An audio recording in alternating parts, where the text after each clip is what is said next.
wala quwwata illa billah, amma ba'd.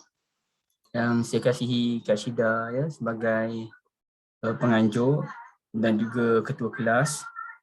Ada Kak Ain, ada Kak Anis, ada Kak Ana, Ibu Azia, Ifah, Puan Liana, ramai lagi lah, Puan Setiana, Puan Setina dan semua ya. So Puan Mariana pun ada, Puan Safia, Puan Syah, Puan Qurrata Ain. Baik, HTC saya tak tahu siapa HTC. Dan alhamdulillah kita syukur pada Allah. Pertamanya minta maaf saya sedikit terlewat ya. Yang kedua minta maaf suasana belakang ni gelap disebabkan hujan sekarang ni. Tapi hujan lebat tu sekejap je, kemudiannya dia dah reda balik dah. Tapi suasana tergelap lagi. Jadi di tempat puan-puan, ibu-ibu, kakak-kakak sekalian ni hujan ke okey je? Kak Syida di area rumah Kak Syida hujan ke? Mendung kat rumah Mendung. kita mendung. Oh tak hujan lagi lah. Belum. Tapi mendung je. Dia tak panas. Okey. Jadi sini ni dah hujan lebat ya. Hujan lebat sekejap je, sekarang dah reda lah. Ifah sendiri, tempat Ifah hujan ke tak? Tak hujan Ustaz, mendung juga.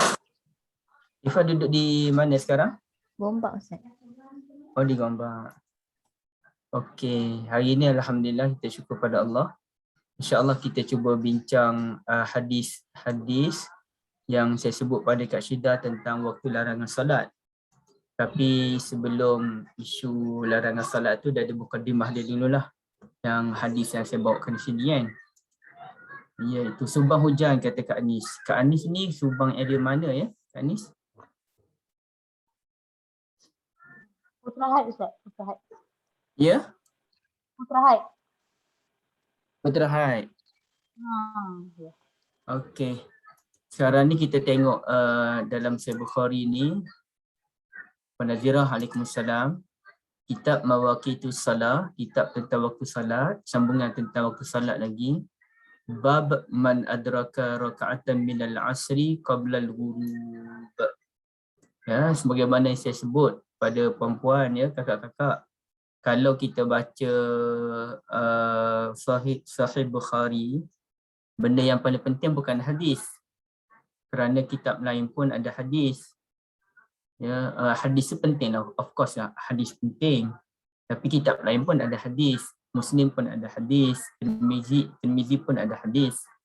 Tetapi yang menjadi keunikan dalam Sahihul Bukhari ialah tajuk bab dia ni. Tajuk bab ini, inilah yang menjadi tumpuan kajian ahli ilmu dan ia menggambarkan fiqhul Bukhari ataupun mazhabul Bukhari. Cuma Imam Bukhari ni dia berteka-teki tentang pendirian beliau. Beliau tak macam Imam Syafi'i. Imam Syafi'i dia clear, dia sebut ini pandangan saya. Dia pun ajar anak murid dia. Anak murid dia pun clear itu merupakan pendapat Al-Imam Syafi'i dan mazhab Syafi'i ya. Begitu Imam Ahmad.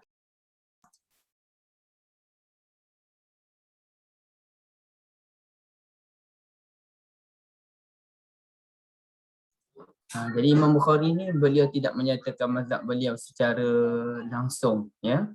Jadi cuma beliau memberikan sedikit tanda ataupun signnya melalui tajuk bab. Nanti bab inilah bab sesiapa yang mendapat satu rakaat salatul asar sebelum maghrib. Baik. Okey, siapa yang nak baca hadis? Silakan.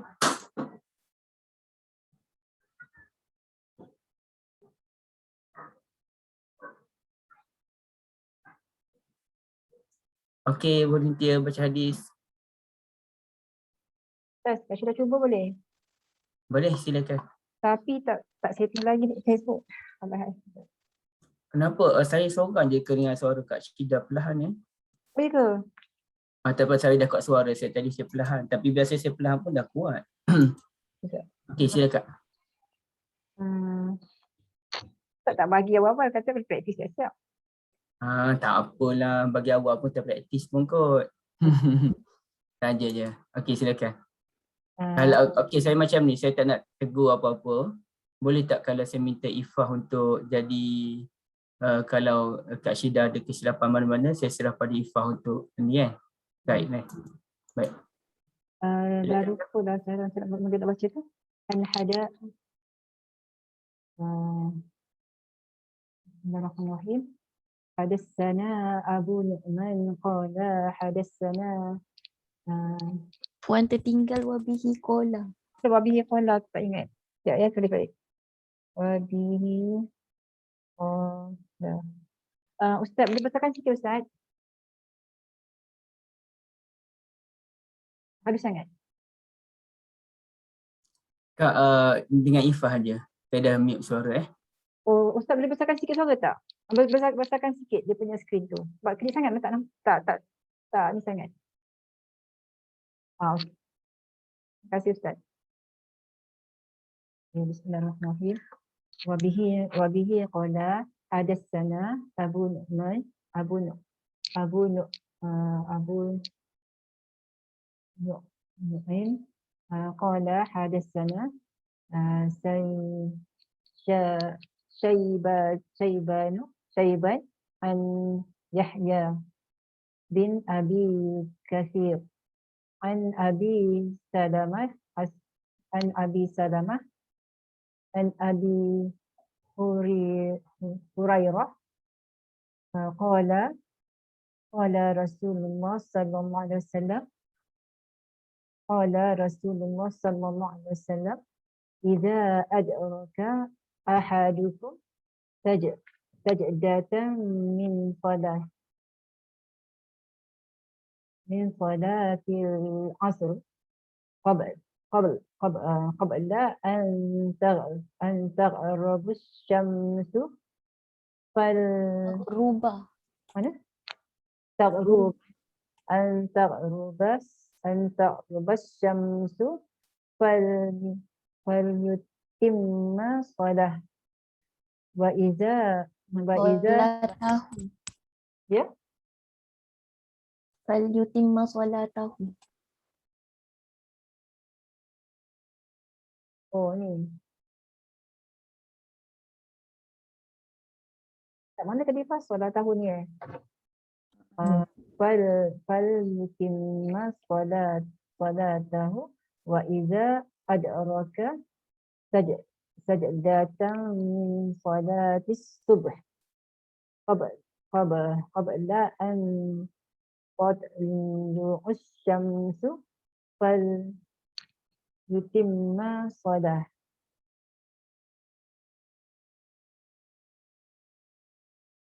Okey Ustaz. Okey, terima kasih Kak Syida. Barakallahu fikum. Fal yutimma salatah. Okey, insya-Allah nanti Kak Syida boleh bagi laju sikit bacaan ni insya-Allah. Tapi secara keseluruhannya okey, tak ada masalah. Sekarang ni kita cuba lihat ya. Mungkin Ifah boleh bantu untuk terjemahan ya. Sebelum Ifah bantu untuk terjemahan ni, saya akan tanya beberapa soalan. Satunya pada Kak Syida dahulu. Okey, siapa yang bawa hadis ni? Suara Kak Syida buka. Abu Nu'man. Siapa yang orang yang meriwayatkan hadis ini, orang yang bawa hadis ni dalam kitab dia?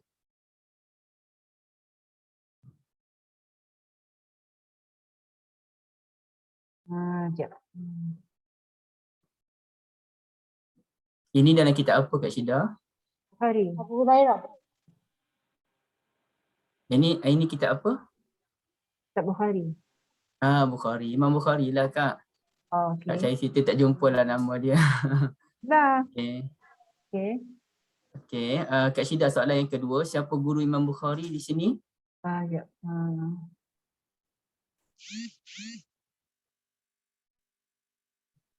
Tu'ban bin Syaiban an Yahya. Syaiban tu guru pada Imam Bukhari.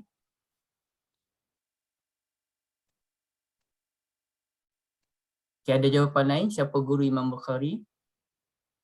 Abu Nu'man daripada Abu Nu'man. Abu Nu'man, tak ada nama Abu Nu'man kat sini. Kak Ana. Abu Nu'aim tu Abu siapa? Nu'aim. Abu Nuaim ya Kak Syida, bukannya Syaiban. Sorry, Abu saya Nuaim nampak tu. Abu Nu'man. Allah. Oh, okey Abu Nuaim. Nuaim. Abu Nuaim itulah yang guru kepada Imam Bukhari. Bukan Syaiban. Syaiban tu guru kepada Abu Nuaim. Okey. Ibu Aziah ada? Ustaz. Semua tengah ketakutan tu Ustaz nak menjawab. Tak apa. Janganlah takut kan. Sebab kalau kita tak jawab, nanti kita tak tahu. Bila kita tak tahu, rugilah kan. Jangan pula ramai-ramai pakat tak datang kelas saya nanti. Okey, siapa Ibu Aziah, siapa yang sahabat Nabi meriwayatkan hadis ni? Abi Hurairah. Abu Hurairah, alhamdulillah. Terima kasih. Okey, soalan untuk siapa yang nak jawab soalan? Pakat diam je. Puan Mariana ada? Puan Mariana? Ya, ada Ustaz. Assalamualaikum. Waalaikumsalam. Nak Puan Mariana yang biasa mesej saya kan? Kak kan? Kak Mariana kan? Ya. Tapi ni first time masuk kelas ni rasa Ustaz. Oh ya, kata saya pelik tu rasa Kak masuk kelas lain kan? Kebetulan hari ni free. Okey, alhamdulillah. Sorry lah tanya Kak, takut Kak tak terbiasa lagi hari ni. Siapa anak murid Abu Hurairah?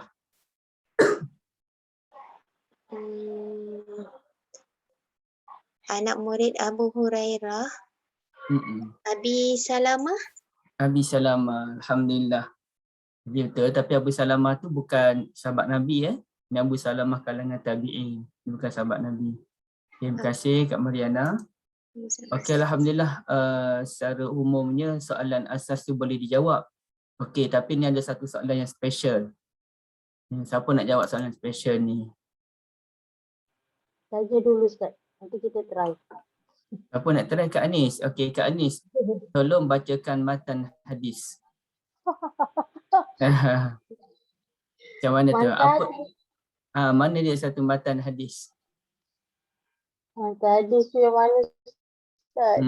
Yang mana matan hadis tu? Siapa nak tolong Kak Anis? Mana satu matan hadis?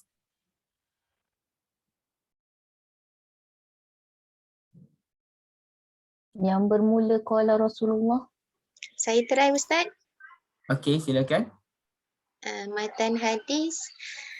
Idza adraka ahadukum sajdatan min salatil asri. Okey Kak, betul. Itulah matan hadis. Matan hadis ni maknanya teks hadis itu sendiri. Idza adraka ahadukum sajdatan min salatil asri sampailah falyutimma salatah. Jazakumullah khairan. Okey, Kak Anis matan tu artinya teks hadis itu sendiri. Namanya matan. Matan hadis tu. Kalau sanad yang awal tu wabihi qala hadatsana Abu Nuaim, qala hadatsana Syaiban sampailah an Abi Hurairah tu, itu dipanggil sebagai sanadul hadis ataupun isnadul hadis, ya. Okey, silakan Ifah untuk membaca terjemahan hadis bermula idza adraka.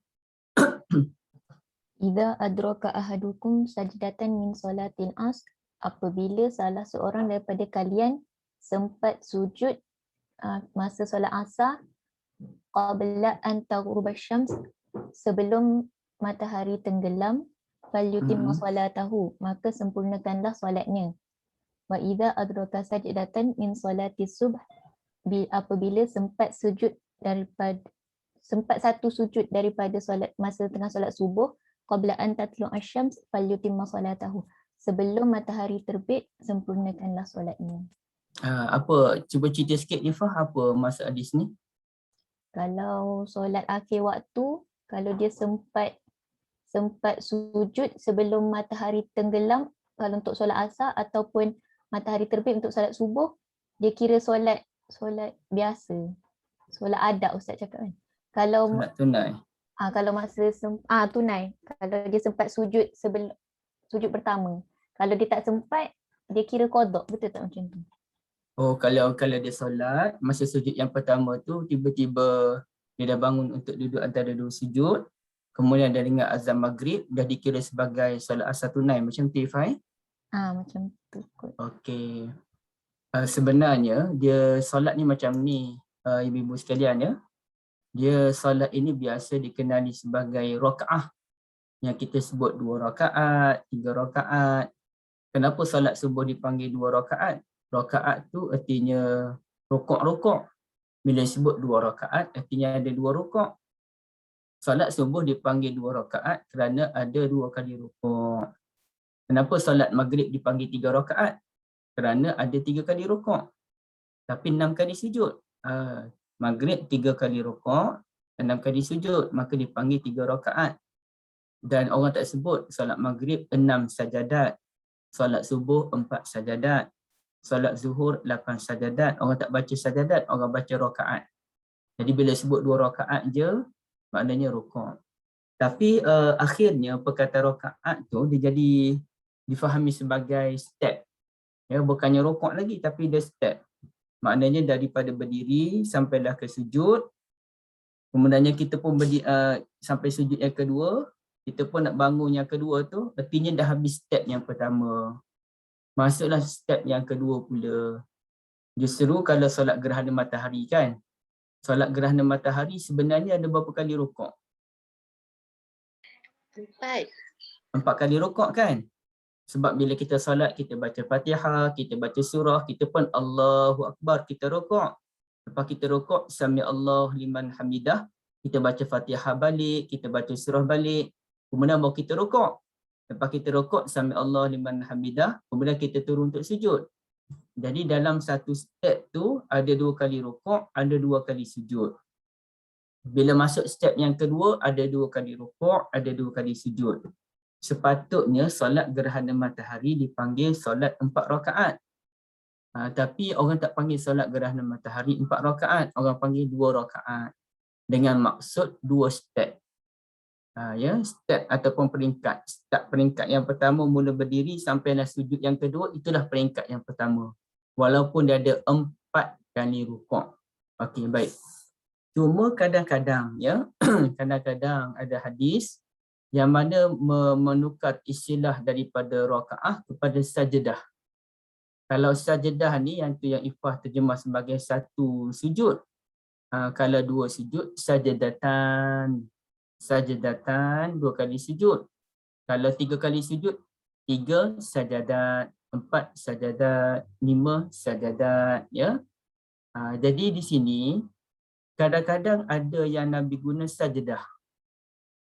Kenapa biasa orang guna rakaat tak guna sajadah? Kerana rukuk ni dia hanya berlaku dalam solat. Tak ada orang panggil rukuk syukur ke apa, tak ada. Tapi kalau sujud, dia ada sujud dalam solat. Dan sujud dalam solat ni ada 3 jenis. Ada sujud yang biasa, ada sujud tilawah, ada sujud sahu. Tapi di luar solat ada satu lagi sujud. Di luar solat ada 3 sujud juga. Ada 2 sujud di luar solat. Sujud tilawah dan juga sujud syukur. Itu di luar solat. Jadi kerana sujud ni ada dalam dan luar solat, maka solat jarang dikenali sebagai 1 sajadah, 2 sajadatan, tak ada. Tapi dia lebih dikenali dengan rukuk atau rakaat. Okey, clear di situ Jadi di sini sebenarnya Ifah, sajadatan ni bukan merujuk kepada satu sujud ya. Tetapi sajadatan ni merujuk kepada 1 rakaat ataupun 1 peringkat.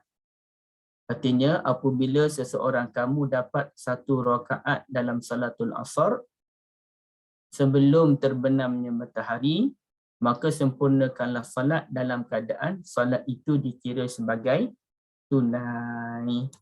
Boleh Okey, cuba saya tanya Ibu Aziah. Ibu Aziah, boleh buka suara? Ya, saya buka Okey. sekarang. Boleh tak Ibu Aziah terangkan sampai tahap manakah kita solat asar tu dikira tunai? Yang paling minimum. Waktu maghrib. Berdasarkan yang saya cerita tadi. Mana kita solat Kalau- asar hujung-hujung waktu tadi. Sampai mulanya waktu maghrib, tapi kalau kita sempat 1 rakaat dalam waktu maghrib tu, Dalam waktu asar.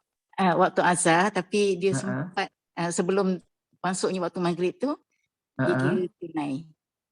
Okey, sempat 1 rakaat tu apa maksud satu rakaat tu? Sampai tang mana tu? Sampai sujud dia lah. Sampai sujud, kemudian dia bangun untuk rakaat yang kedua. Okey, maknanya bila dah bangun, dah habis sujud tu dah bangun, bila bangun tu dengan azan maghrib, Ya. dikira tunai. Macam tu Itu yang saya faham.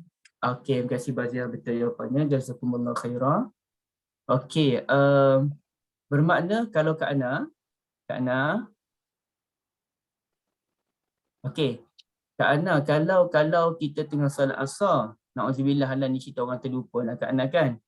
Tengah solat asar, baru rakaat yang pertama sedang duduk antara dua sujud.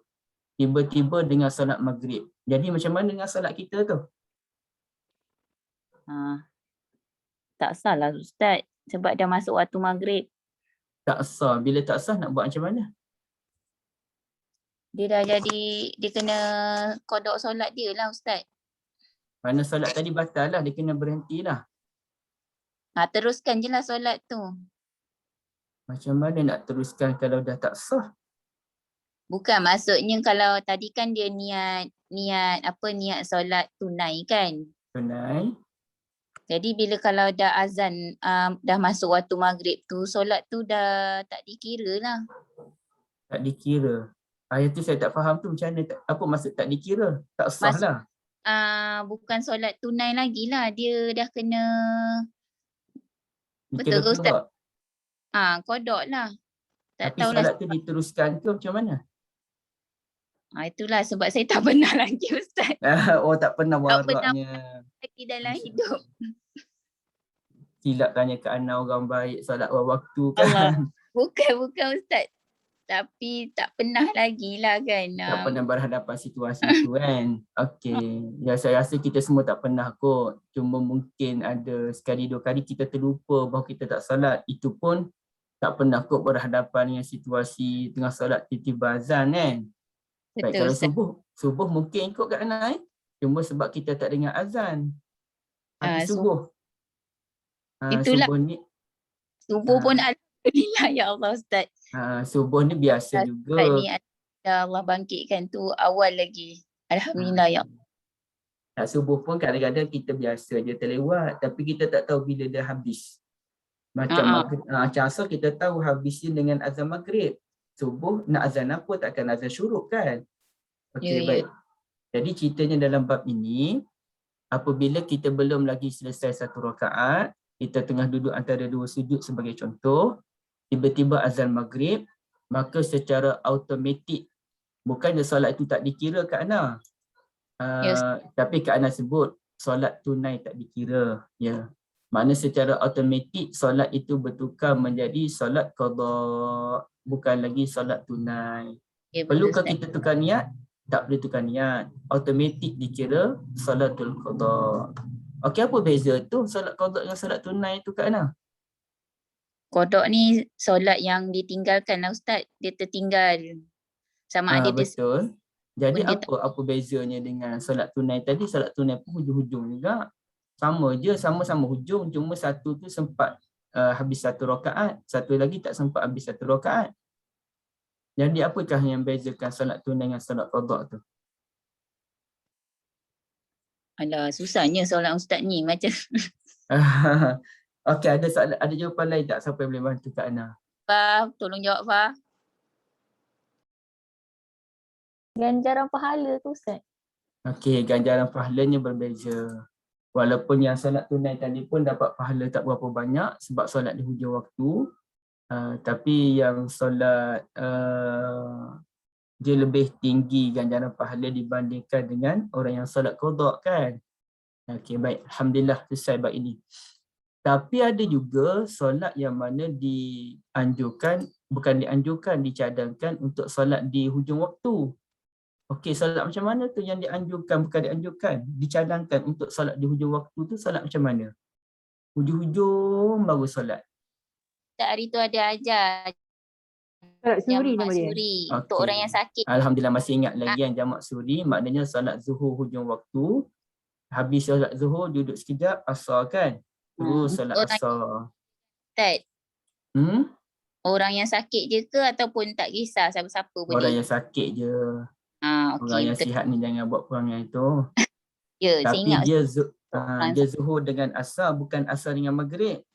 Dia zuhur Ya. dengan asar, dia Mag- maghrib dengan Ha. isyak. Subuh je. Disebabkan ya, subuh je tak boleh dijamak. subuh tak. Disebabkan zuhur dengan asar ni dia kembar. Sebab dia kembar tu lah dia boleh jamak kan. Maghrib dan isyak ni pun kembar, sebab itu dia boleh jamak. Dan maghrib pun namanya isyak juga. Ini pun saya dah terangkan. Maghrib dipanggil al-isya'ul ula, isyak yang pertama. Isyak yang satu lagi tu dipanggil isya'ul akhirah. Okay, selesai. Sekarang ni termasuk bab yang kedua. Okey, saya baca dan saya minta kita ni dulu. Okey, siapa nak jawab soalan dulu? Kak Ain. Diam je Kak Ain. Ada Kak tak ada? Oh, Ada. Kak Ain. Apakah nama kitab yang kita nak bincangkan ini? Okey, benda ni, hadis ni ada dalam kitab Sahihul Bukhari. Di dalam Sahih Bukhari tu dah ada macam-macam kategori yang dipanggil sebagai kitab. Kitabul Iman, Kitabus Salah, Kitabul Aiman, Kitabul Buyu', Kitabul Ta'am. Okey, kitab yang kita nak bincangkan ni kitab apa Kak Ain? Kitabus Salah. Kitabus Salah, kat mana Kak Ain tengok tu Kitabus Salah? Sebab bincang pasal solat kan? Ya. Hai, pandai Kak Ain. Jawapan tu kurang tepat Kak Ain. Alamak. Okay, Kat mana? siapa nak jawab? Mana Ustaz? muakiat tu Ustaz. Mawakiat. Mawakit. Salah. Mawakit Bukan muakiat tu. tu. Mawakitus solah, waktu-waktu solat. Okey, apa bab yang kita nak bincangkan ni? Bab solat. Bab solat terus Kak Ana ni. Bab nama penuh Kak Ana. Bab apa? Solat ba'dal fajr hatta tarti. Okey, babus salah ba'dal fajri hatta tartafi asy-syams. Bab solat selepas subuh sampailah terbitnya matahari. Okey, apakah perkara yang paling penting bila kita bincang Sahih Bukhari?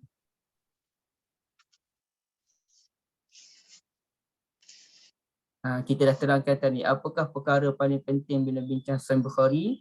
Yang lain-lain pun boleh join sekali ya. Bila puan-puan, kakak-kakak join sekali, tak jawab sekali, sembang sekali, insya-Allah baru kita lekat. Lagi mana kita tak join sekali, kita payah nak dekat. Tapi tak nak join pun tak apa ya. Okey, apa benda yang paling penting bila kita bincang Sahih Bukhari? Mantan hadis dia. Teks hadis dia. Hai, bukan. Nama bab. Tajuk bab. Ingat tu, tajuk bab yang paling penting. Bukannya matan. Matan penting sebab dia hadis, penting. Tapi kitab lain pun ada hadis. Yang membezakan Bukhari dengan lain ialah tajuk bab. Ini bab. Bab solat selepas subuh sampailah terbenamnya matahari, sampailah terbit matahari. Okey, saya baca. Okey, mana satu teks hadis? Kak Anis, tolong baca teks hadis. Teks hadis pula. Tolong baca isnadul hadis. Isnadul hadis saja. Salah hadis ke Ustaz? Tolong baca isnadul hadis ataupun sanadul hadis. Okey. Haddasa Hafsu. Ada kurang sikit lagi Kak Anis. Ada kurang sikit bacaan isnadul hadis tu. Qala Abi ya. Qala Abi mana? Apa mula dia lupa dah Ustaz? Apa dia mula? Tolong. Selain daripada Ifah, tolong. Mula-mula baca Wabihi apa? qala. Wabihi qala. Ingat tu wabihi qal. Okey. Wabihi qala haddatsana Hafs bin Umar qala haddatsana Hisyamun an Qatadata an Abi Ali An Abil Aliyah. Okey. an Abil Aliyah an Abi Abbas qala Abi Abbas mana? an Ibni Abbas. Abbasin. An Ibni Abbas. Abbas. عن ابن عباس An Ibni قال Abbas. عن ابن عباس قال شهد عندي sudah matan hadis ya Ustaz. Okey, tak apa. Yang tu bukan matan hadis tapi dia panggil mukaddimah lah. Mukaddimah kepada hadis. Terima kasih Kak Nis. Okey, apa ni nak tanya? Saya pun tak berani nak tanya kalau orang diam-diam ni. Takut lari semua. Okey, Puan Nazirah boleh join sekali? Puan Nazirah?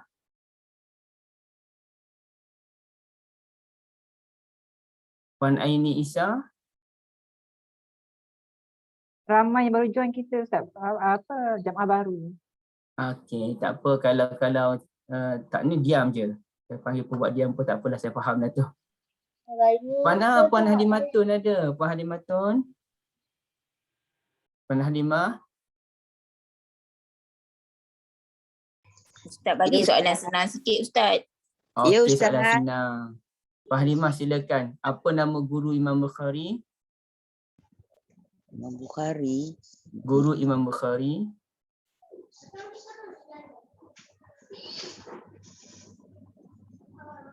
Soalan senang je tu. Okey. Sila tolong Puan Halimah seorang.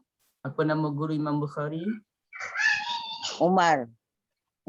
Omar, bukan. Hisham. Hisham. Kan. Kak Syida mengulangi kesilapan yang sama ni. Silap bukan. Guru Imam Bukhari. Hafsu. Hafaz bin Umar. Kak Syida Hafaz. Hisham tu guru kepada guru Bukhari. Ustaz Yang macam mana nak mula-mula. sebut tu? Salam kenalan. Baca ni je, baca Hafaz bin Umar. Itu cara mudah. Hafaz bin Umar. Hafaz bin Umar. Atau Hafs bin Umar. Okey. Okey, siapa sahabat yang meriwayatkan hadis ni? Ibnu Abbas. Yes, Ibnu Abbas. Ana. Yeay. Okey, Alhamdulillah. boleh sebut nama Hafaz ni kita teringat pada siapa? Kalau Hafaz ni lelaki, kalau perempuan baca apa? Hafizah. Hafizah? Hafizah kat Hafsah. mana tu? Hafsah. Hafsah. Hafsah tu siapa? Anak Umar. Hafsah binti Umar. Siapa Hafsah binti Umar? Isteri Rasulullah. Isteri Rasulullah sallallahu alaihi wasallam. Tapi beza ni ini Hafaz bin Umar, dia bukan sahabat Nabi, dia bukan anak Sayyidina Umar. Anak Umar tu Hafsah binti Umar. Hafsah ni maknanya singa, ya. Baik. Jadi Ibn Abbas disebut syahida indi rijalum mardiyun wa ardahum indi Umar. Apa maksudnya Ifah? Disaksikan padaku lelaki-lelaki yang diredai dan yang paling diredai padaku adalah Umar. Okey. Itu terjemahan yang agak terikat dengan teks Arab lagi, Ifah. Cuba Ifah ni terjemah dalam bentuk yang lebih dinamik. Syahidah Indi tu maksudnya datang tu Ustaz? Tak juga. Syahidah Indi ni macam mana? Saya pun tak tahu nak terjemah yang ni. Syahidah Indi ni maknanya aku ni pernahlah hidup sekali dengan beberapa orang yang pernah hidup dengan orang yang diredai, maknanya orang yang baik-baik. Syahidah indi rijalun mardiyun, saya ni hidup kalangan orang-orang yang baik, orang-orang yang saya kasih. Wa ardahum, dan orang yang paling saya respect, orang yang paling saya kasih ialah siapa? Umar, yes. Ibn Abbas ni dia paling kasih dengan Umar bin Al-Khattab. Ini disebutkan dalam hadis ni. Dan pernah beliau berjalan dengan Umar dalam satu rombongan haji, dan akhirnya beliau ada kesempatan jumpa sembang dengan Umar. Dia sebut, wahai pakcik, ataupun dia panggil wahai Amirul Mukminin, saya dah lama dah nak sembang dengan Amirul Mukminin tapi saya takut nak tanya soalan tu. Maka Umar pun kata janganlah takut, nak tanya-tanya je lah. Umar ni dia memang tegas, tapi kalau dalam bab ilmu dia suka berkongsi. So orang takut. Dan pernah ada tabi'in dia kata sepanjang Umar jadi imam, aku tak pernah solat saf depan. Sebab saf hadapan ni Umar akan betulkan saf dia menggunakan tungkat kecil yang dia bawa tu. Dia akan betulkan. Saf yang kedua Wakil saf depan akan jaga saf kedua. Wakil saf kedua jaga saf ketiga. Jadi sepanjang Umar jadi imam, jadi pemimpin, dia tak berani nak salat di saf yang pertama. Takut. Umar sangat tegas membetulkan saf dalam salat. Itu luar biasa lah ya. Jadi Umar ni dia sebut, saya ni pernah hidup dengan orang-orang yang hebat-hebat, orang-orang yang handal, dan orang yang paling handal menurut saya Umar. Dan Umar sebut apa dia? Anna Nabiyya sallallahu alaihi wasallam, apa dia? Silakan Ifah. Nabi SAW naha anis solah ba'da sub. Nabi SAW melarang solat selepas subuh hatta tashruqa syams, sehingga matahari terbit. Wa ba'dal asr hatta taghruba. Dan solat selepas asar sehingga matahari tenggelam. Okey, terima kasih. Dan yang itu sanad yang kedua. Maknanya hadis ini pun dibawakan daripada guru Bukhari namanya Musaddad, daripada Yahya dan sebagainya. Okay, jadi sekarang ni kita bincang tentang waktu larangan solat. Jadi waktu larangan solat ni dia terbahagi kepada dua. Ya, ibu-ibu cuba ingat ni ya. Lepas saya terangkan ni, saya nak minta Kak Mariana pula terangkan. Tapi saya terangkan dulu. Baik. Waktu solat terbahagi kepada dua. Buat catatan lah tu, nampak gaya kan. Yang pertama ia berkait dengan perbuatan, ya, perbuatan. Artinya selepas kita menunaikan solat subuh, maka kita dilarang untuk menunaikan sebarang solat, kita dilarang menunaikan solat sunat sampailah waktu isyraq, ya, sampai waktu isyraq. Satu. Dan juga kita dilarang untuk mengerjakan salat sunat selepas kita mengerjakan salatul asar sampailah matahari terbenam. Ya, itu berkait yang perbuatan. Apa perbuatan dia? Salat subuh dan salat asar. Lepas kita salat subuh dan lepas salat asar, maka kita tak dibenarkan untuk salat sunat. Itu kategori yang pertama. Kategori yang kedua yang kita tak nak bincang hari ini berkait dengan waktu, ya. Mungkin ada kod nanti akan datang yang berkait dengan waktu tu bila? Yang berkait dengan waktu tu waktu matahari baru terbit, waktu matahari atas kepala, dan waktu matahari dekat-dekat dengan maghrib, rembang senja. Okey, baik. Kak Mariana, cuba terangkan ada berapa waktu larangan solat? Ada dua Ustaz. Ada dua. Okey, cuba ceritakan bahagian pertama, bahagian kedua apa? Okey, yang pertama Ustaz kata berkaitan dengan perbuatan. Maksudnya Rasulullah SAW melarang kita menunaikan sebarang solat sunat selepas sahaja kita menunaikan solat fardu subuh. Dan larangan menunaikan solat sunat selepas kita menunaikan solat asar. Okey, kita buang perkataan sebarang kan? Sebarang solat sunat tu, perkataan sebarang tu kita buang. Solat sunat je secara umum Solat sunat. Okey. Sebab Satu dia lagi? Ustaz kalau solat yang ada tujuan dibenarkan kan Ustaz? Tak juga. Apa nak? Bukan. Kita teruskan bahagian kedua Kak. Bahagian kedua waktu solat. Berkaitan dengan waktu itu sendiri kan? Waktu solat. Contohnya ketika mana matahari tegak atas kepala, ketika matahari baru waktu syuruk tu lah keluarnya matahari, terbit matahari. Dilarang kita solat. Dan juga ketika rembang senja. Okey, jadi kalau kita gabung kedua-dua bahagian tu ada berapa semuanya waktu dilarang solat? Secara umumnya macam dua Ustaz. Selepas Itu subuh dua dan tu, selepas asar. dua tu asas dia yang kita bahagi. Selepas perbuatan yang berkait dengan perbuatan, yang kedua memang berkait dengan waktu kan? Ya, Tapi ya. kalau kita gabungkan kedua-dua bahagian tu ada berapa semuanya waktu larangan solat? 5 ke Ustaz? Berapa 5 ke? Ada 5. Ini semuanya ada 5. Ada 5. Terima kasih banyak Kak Mariana. Yang atas tu kan, yang matahari atas kepala tu kan Ustaz? Matahari atas kepala. Okey, terima kasih Baik. Ustaz. Maknanya sama, ada 5 menurut sebahagian besar ulama, antaranya mazhab Syafi'i. Tapi macam Imam Malik, Imam Bukhari, setahu saya Imam Bukhari pun mereka membenarkan solat sunat walaupun matahari tegak atas kepala. Iaitu dekat-dekat zuhur tu mereka masih membenarkan untuk salatul sunnah. Okey, soalan saya pula kepada siapa yang nak jawab? Siapa nak volunteer jawab? Ustaz tanya dulu soalannya tu. Tanya dulu soalan. Okey, soalan saya ialah kalau kita sekarang ni subuh dalam pukul 6 lah. Berbeza tengok tempat, Sungai Petani mungkin lambat sedikit, Kelantan mungkin lambat sedikit kan. Kelantan lambat ke cepat?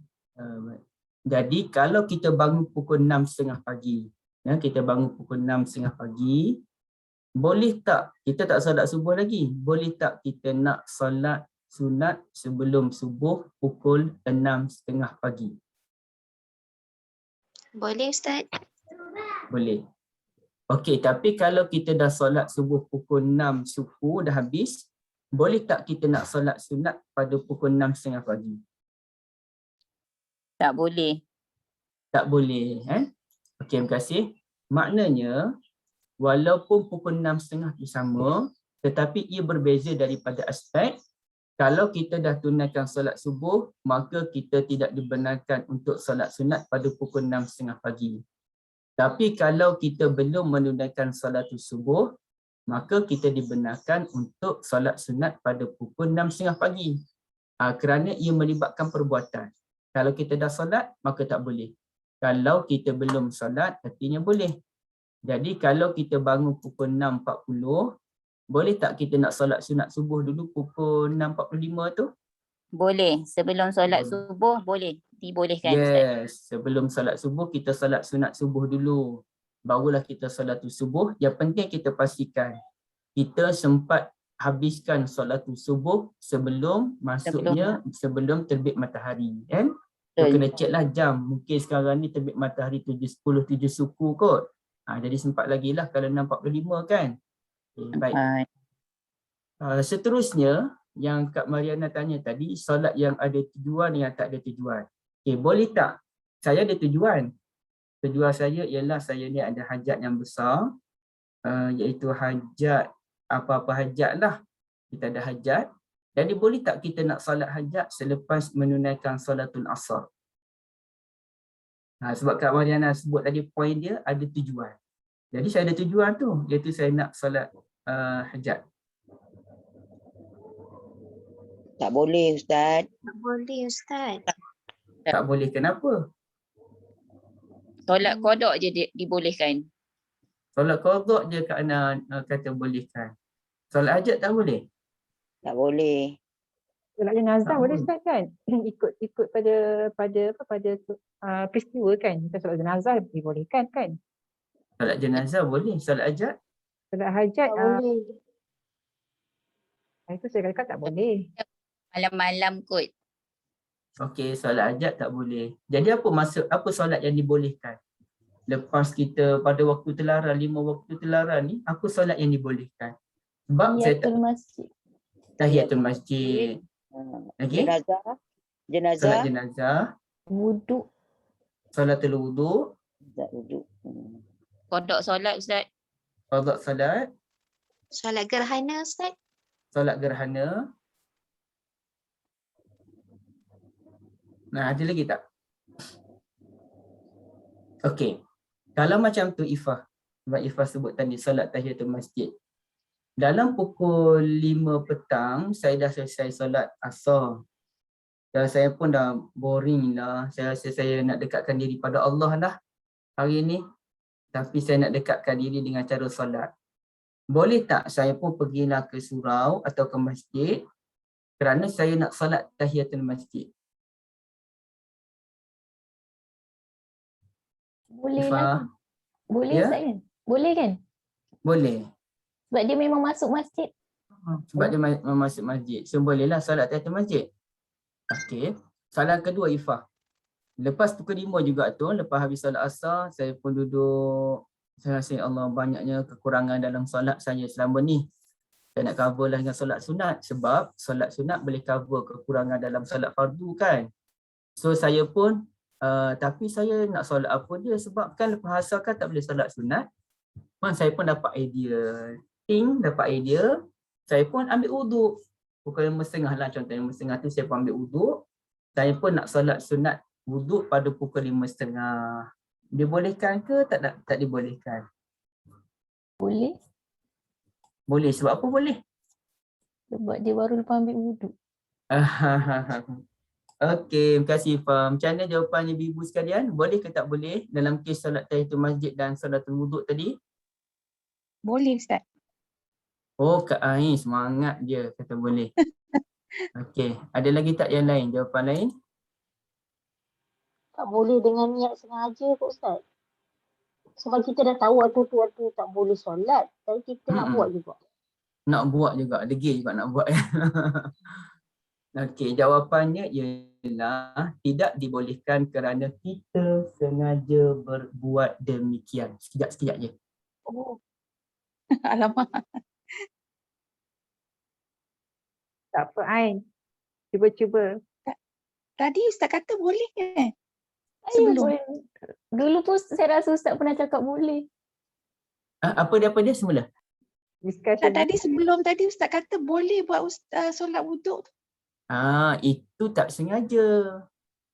Oh, tak sengaja.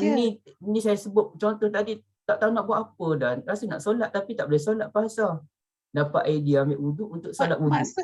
Maksud tak sengaja tu macam mana Ustaz? Tak sengaja ni macam ni Kak Ain. Lepas solat asar pukul 5.30 tu, Haji Jamal call saya. Ini cerita duduk rumah dekat lah Kak Ain kan. Jom Zul kita jumpa sembang-sembang jap kat masjid. Ada benda nak bincang sikit. Nak bincang projek lah tu. Saya pun okeylah Haji, saya pergi. Jumpanya di mana? Di masjid. Disebabkan perjumpaan di masjid, saya pun kena masuk masjid. Di situ saya kena respect pada masjid. Maka saya pun solat sahaja, aku solat menghormati masjid. Tahiyatul masjid tu menghormatilah. Kalau ibu-ibu nak niat sahaja aku solat respect masjid pun boleh juga. Sahaja aku solat memuliakan masjid pun boleh juga. Tahiyat tu memuliakan, menghormati. Jadi ikutlah guna bahasa Jawa ke, guna bahasa Melayu ke, guna bahasa apa sekalipun tak ada masalah. Jadi itu bukan benda yang sengaja. Haji Jamal nak jumpa saya kat masjid. Ataupun selepas asar, saya pun duduk main-main bola dengan anak sebagai contoh. Pukul 5.45 dah selesai. Kemudian saya pun mandi. Pukul 6 lebih tu saya mandi. Lepas mandi saya ambil wuduk dengan tujuan nak baca Quran. Jadi disebabkan saya dah mandi, dah ambil wuduk pukul 6 suku tu, saya bolehlah solat wuduk. Kerana saya tak sengaja, saya memang nak baca Quran. Saya ambil wuduk dulu. Jadi bila saya dah ambil wuduk, saya diberi kemuliaan untuk solat sunat 2 rakaat. Walaupun pada waktu terlarang. Yang tak bolehnya sengaja. Tak tahu nak buat apa dah. Rasanya warok sungguh hari tu. Dah dengan kuliah Ustaz Endang tu rasa, ya Allah nak berubah sungguh ni. Saja ambil wuduk nak solat sunat subuh. Yang tu tak boleh lah. Sebab kita sengaja mewujudkan solat. Okey, boleh faham ibu-ibu sekalian? Ustaz. Oh, faham. Faham Ustaz.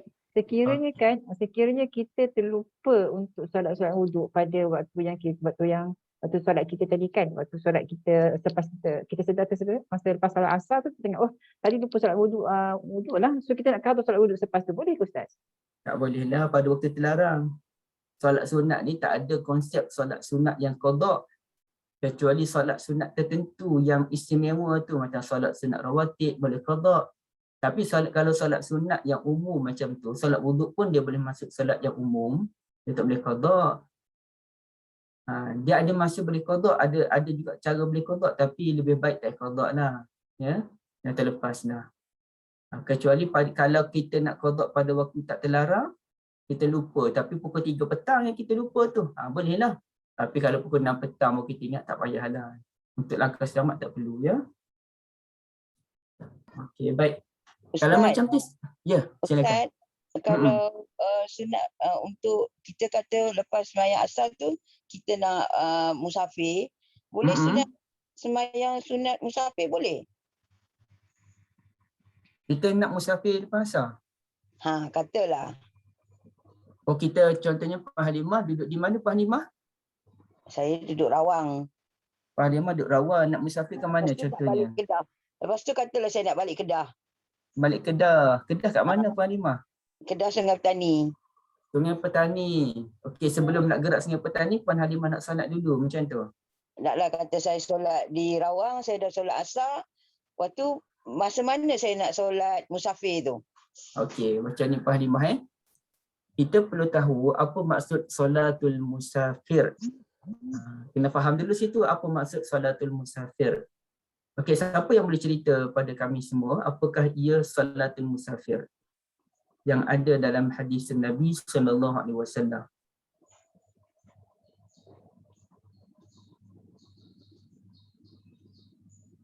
Syahana, siapa boleh ni? Kak Mariana, apa solatul musafir? Setahu akaknya solat sunat yang dituntut sebelum kita bermusafir. Solat sunat sebelum kita musafir. Terima kasih. Kak Salina dah ada dah. Kak Salina baru masuk kan. Kak Salina, apa maksud solatul musafir?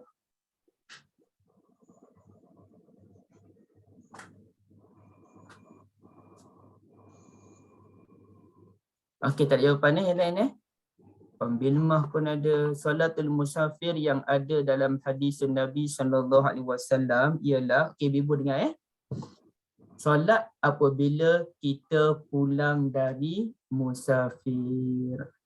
Bukan bila kita nak bermusafir, tapi bila kita pulang dari musafir. Jadi Puan Halimah, saya tanya nama tempat tu supaya kita clear. Kalau Puan Halimah duduk Rawang, nak pergi ke Sungai Petani, solat musafir itu bukannya Puan Halimah solat di rumah kat Rawang sebelum bergerak ke Sungai Petani.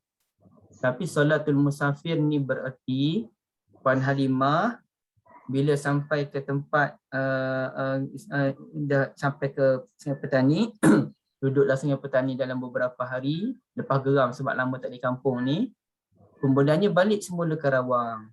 Bila sampai ke Rawang itu menjadi sunnah untuk kita cari duduk masjid taman kita.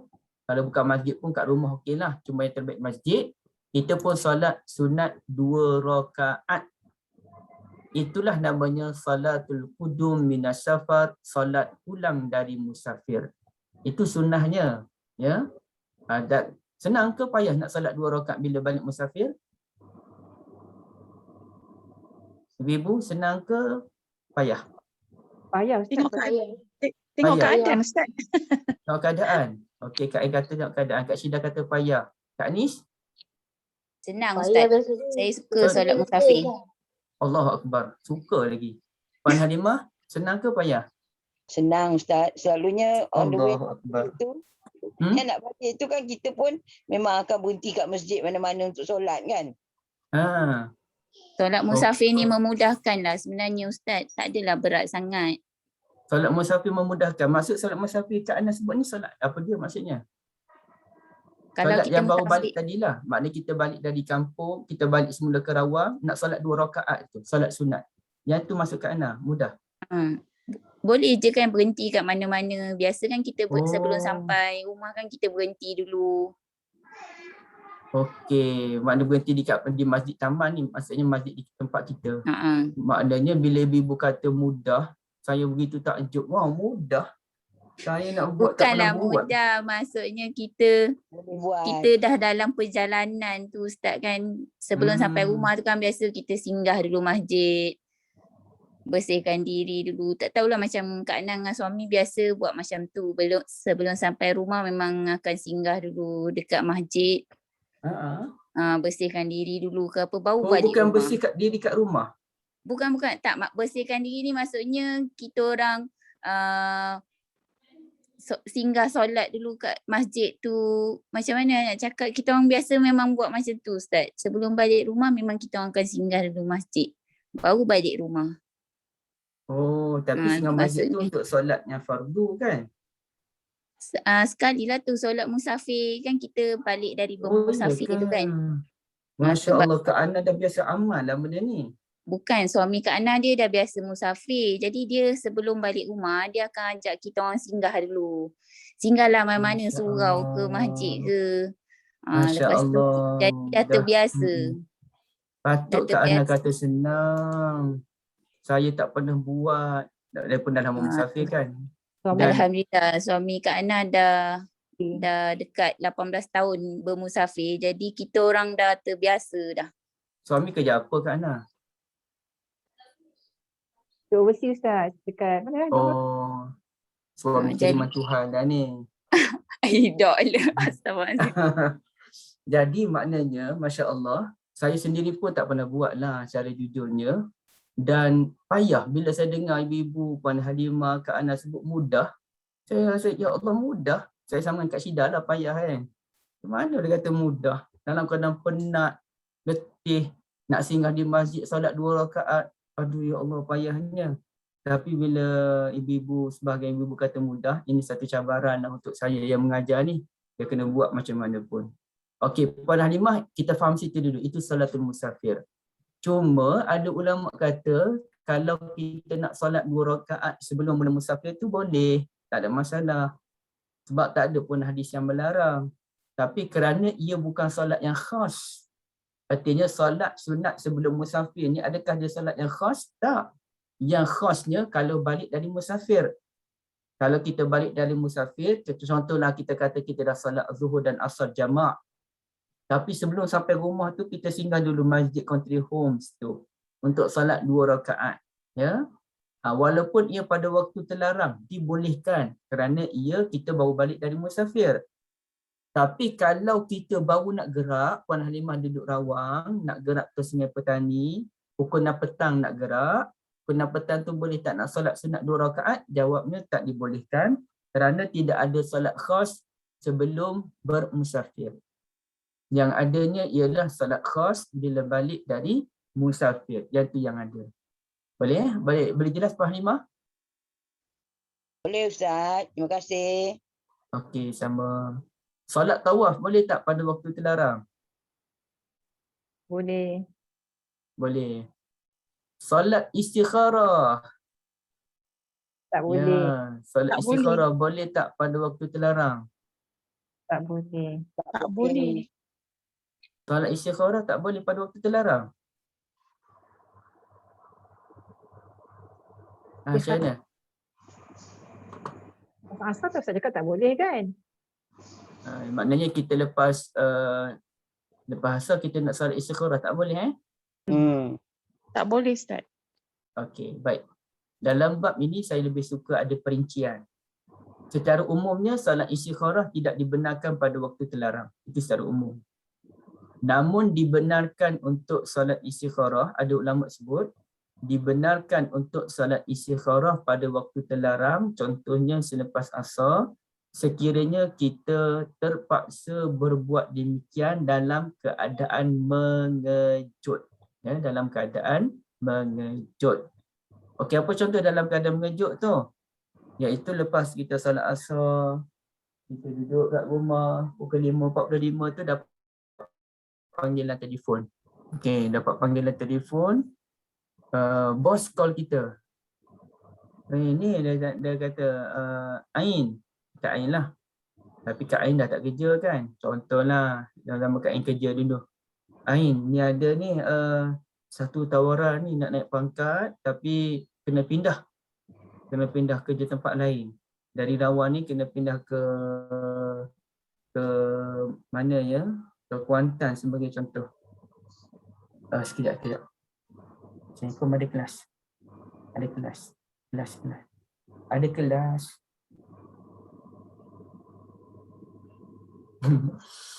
Baik. Jadi tapi kena kalau maknanya kalau pindah tu dapat gaji tinggi lagi, nak pangkat lagi, tapi kena buat keputusan segera. Tanya, bos bila nak buat keputusan ni? Dah mengejut. Nak buat keputusan segera pula ni. Sebelum pukul 7 kena bagi jawapan. Ini tak berlaku lah. Takkanlah bos kejar macam tu kan. Contoh. 5.45 tu bos call, bos nak tahu jawapan sebelum pukul 7. Kena ada jawapan dah.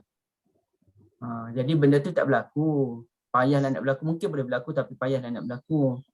Kak Ain pun bincanglah dengan Tuan Haji macam mana ni. Haji pula terbuka. Jenis orang suka pindah pula. Contohnya kat ini, tak payah nak bahas orang haji tak suka pindah. Tu cerita lain. Ini contoh je. Tuan Haji kata, kena istikharah lah.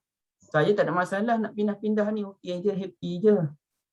Duit kerja pun kerja swasta boleh urus dari jarak jauh contohnya kan. Contohlah kerja sendiri. Cuma Kak Ain dia kena buat pilihan. Nak terima ke tak terima. Bukan pindah kerja lah. Dapat tawaran pergi ke overseas selama 2 bulan untuk buat kajian. Contohlah. Tapi pukul 7 kena bagi jawapan dah. 2 bulan kena berpisah dengan suami, berpisah dengan anak.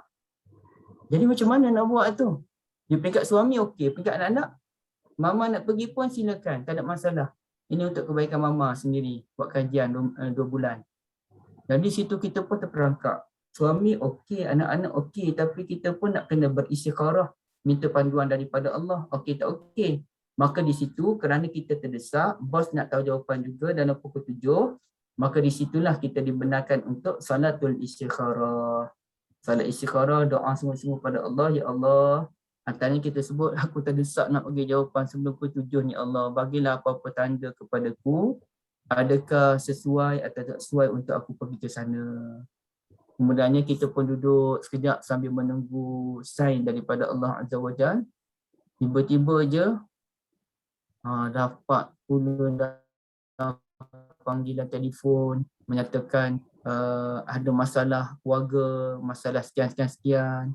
Menyebabkan kita pun rasa ya Allah berdebar tu lain macam. Kita rasa tak sedap hati nak tinggalkan keluarga dalam keadaan, keluarga adik-beradik kita lah dalam keadaan sekian masalah dia. Kita rasa macam ada je petanda-petanda Allah bagi tu macam tak sedap, tak best je. Itu tanda-tanda dalam salatul istikharah. Maka kita pun call bos, minta maaf. Saya dah istikharah tadi, saya terpaksa menolak permintaan ini. Jadi maknanya dibolehkan salatul istikharah pada waktu terlarang dalam keadaan terdesak sahaja. Tapi kalau bos kata tak apa, ada masa lagi 2-3 hari, bagilah jawapan 2-3 hari lagi. 2-3 hari lagi. So boleh salat istikharah lepas maghrib. Ataupun salat istikharah lepas isyak. Lepas tu tunggulah panduan dan pedoman daripada Allah. Allah nak bagi sign macam mana tu terserah pada Allah Azza wa Jalla. Okey, boleh clear ibu-ibu? Faham Ustaz. Baru faham. Okey, solat taubat boleh tak pada waktu terlarang?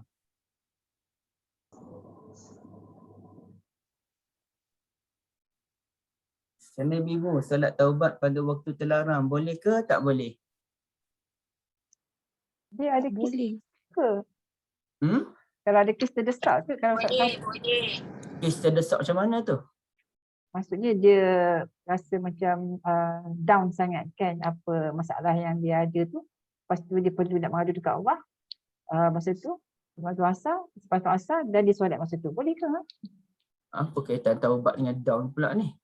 Yelah dia taubat dekat Allah. Dia pasal salah lah. Dia rasa dosa ke apa ke. Dia perlu nak minta apa, nak taubat ke masa tu ke. Tak boleh Ustaz? Macam mana Kak? Cuba cerita balik. Okey, kalau seseorang tu dia pada waktu asar tu lah katakan tiba-tiba dia rasa macam down dia buat sesuatu yang dia rasa salah sangat dengan Allah, dia rasa macam benda ni betul tak betul dan dia rasa macam dia perlu bertaubat kepada Allah, yang tu dosa sangat kan. So masa tu dia rasa masa tu dia perlukan Allah untuk mengadu apa yang dia buat tu. Tak boleh Ustaz? Penerangan tu agak mengelirukan, saya kurang jelas lagi. Okay, yang lain boleh ke tak boleh sebenarnya solat taubat pada waktu terlarang? Ustaz, bukankah kalau yang terbaik kalau kita dah melakukan dosa, kita terus buat solat taubat? Tak kira lah waktu mana tak? Wow, menarik soalan ni, jawapan ni. Tak kira waktu mana pun asalkan buat dosa je terus solat taubat macam tu Secepat-cepatnya kan. Lepas kita buat melakukan maksiat ke apa ke, yang terbaik terus solat taubat. Istighfar kan? Kalau istighfar tak boleh Puan Halimah istighfar dulu. Nanti bila dah waktu okey baru kita solat taubat.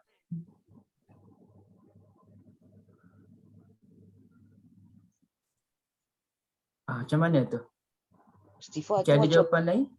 Istighfar tu macam ringan sikit, tapi kalau solat tu berat sikit. Lebih kan kita nak ambil uduk apa semua tu, jadi lebih Bersungguh lah, lebih bersungguh.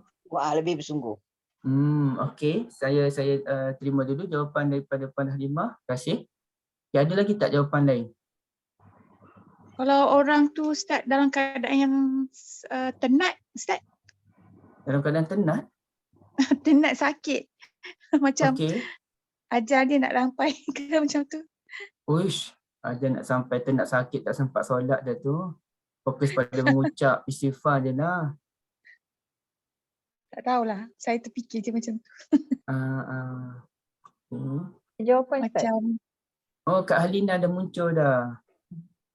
Macam mana Kak Halina ni? Vaksin kena 3 kali ke 2 kali je Kak Halina? Nanti Kak Halina cerita sikit lepas ni kan. Sangatlah busy Ustaz. Sangat busy. Berapa kali vaksin sebenarnya Kak Halina? 2 ke 3 kali ni? Tak ada lagi ni lah, dia baru nak bincang Ustaz. Sama ada kita perlu third dose ke tak. Sebab dia melibatkan kajian juga tentang respons kita kan, antibody kita ni. And bila dia macam dia kena macam international punya decision also lah, bukan Malaysia je. Okey. Maksudnya Okey, negara lepas lain habis pun lah. habis slot ni kita minta Kak Lina bagi penerangan sikit boleh tak Kak Syida? Apa dia? Habis slot ni sebab saya ada 1-2 soalan je untuk Kak Lina untuk kebaikan kita Oh. semua kan. Boleh. Okey, kembali pada soalan tadi. Dalam kes solatul taubah, boleh tak kita nak solat taubat tiap-tiap malam? Boleh Ustaz. boleh kalau kita dalam keadaan yang apa? Tak perlu. Sihat. Saya rasa tak perlu sebab kalau kita nak beramal sesuatu, kita kena ikut apa yang diajarkan oleh Nabi. Adakah Nabi mengajar kita untuk melakukan solat taubat setiap malam? Kita ada solat tahajud untuk dilakukan. Dekat Syida lah. Okay. Macam ibu ni kan baik-baik semua kan. Puasa Isnin Khamis. Baik-baik dengan suami. Tak buat dosa lah boleh katakan. Jangan ada dosa kecil tu payahlah nak buat. Okey, dalam keadaan ibu ni baik-baik semua. Boleh ke nak solat taubat pada setiap malam? Nabi pun solat sampai bengkak-bengkak Kak kaki. Ana punya jawapan boleh Ustaz. Boleh. Sebab apa? Kak Ana? Solat taubat kan antara solat yang digalakkan kan, dituntut. Tak kalau dalam sehari kita tak buat dosa Ustaz, kadang dosa mata, hati. Mesti kita mesti ada buat dosa, saya setuju. Jadi solat taubat sebelum tidur mohon ampun. Mudah-mudahan dalam sehari tu ada perbuatan kita kan, kita tak sedar kan perbuatan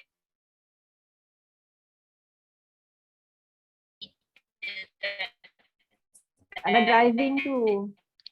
Semasa pula kan dah buat solat taubat setiap hari. Bagus. Pangkat berbunyi mana-mana hambaku yang melakukan dosa, lalu dia pun memperelokkan tahurah dia, at-tuhur maknanya ambil wudu elok-elok, kemudian bangun solat 2 rakaat, kemudian dia mohon ampun kepada Allah Azza wa Jalla, maka dosanya akan diampunkan oleh Allah, ya. Jadi kalau dia minta ampun pada Allah, Allah ampunkan dosa dia. Jadi dalam kes ini bererti solat taubat disyariatkan apabila seseorang melakukan dosa. Sama ada dosa itu besar ataupun dosa itu kecil. Dan taubat ni sebaik-baiknya bersifat segera, bukan ditangguh-tangguhkan. Justru jawapan yang diberikan oleh Puan Halimah tadi, Ibu Halimah bagi jawapan boleh solat taubat pada waktu terlarang. Ya, jawabnya boleh kalau orang tu melakukan dosa pada waktu terlarang, kemudian dia pun insaf, ataupun dia buat dosa sebelum waktu terlarang, kemudian dia pun insaf, dia rasa memang betul nak bertaubat, maka dibenarkan dia bertaubat, solat taubat pada waktu yang terlarang. Tapi kalau sengaja tak boleh, hari ni aku ada dosa macam Kak Ana sebut tadi kan, kita ada buat dosa kan. Tapi nak solat lepas asar lah, itu tak boleh. Itu kita sengaja. Bila sengaja macam kita solat tahiyatul masjid dan solat wuduk tadilah.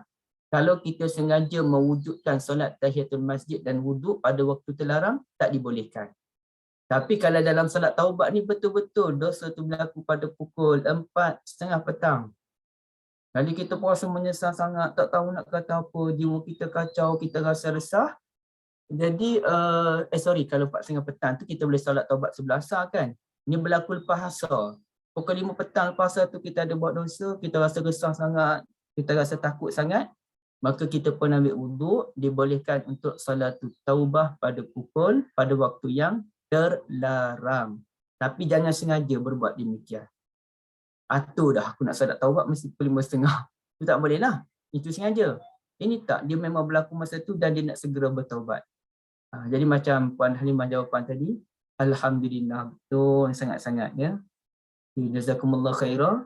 Saya tak ada dah. Ada persoalan lain? Silakan. Puan-puan, ibu-ibu. Ustaz nak tanya. Okey, siapa dulu? Kak Salina ke? Tak apa, siapa yang tanya tadi, tanya dulu. Saya Ustaz. Macam ni Ustaz. Okey, Kak Yang Ustaz tayangkan tadi tu ada bacaan setengah tak nampak.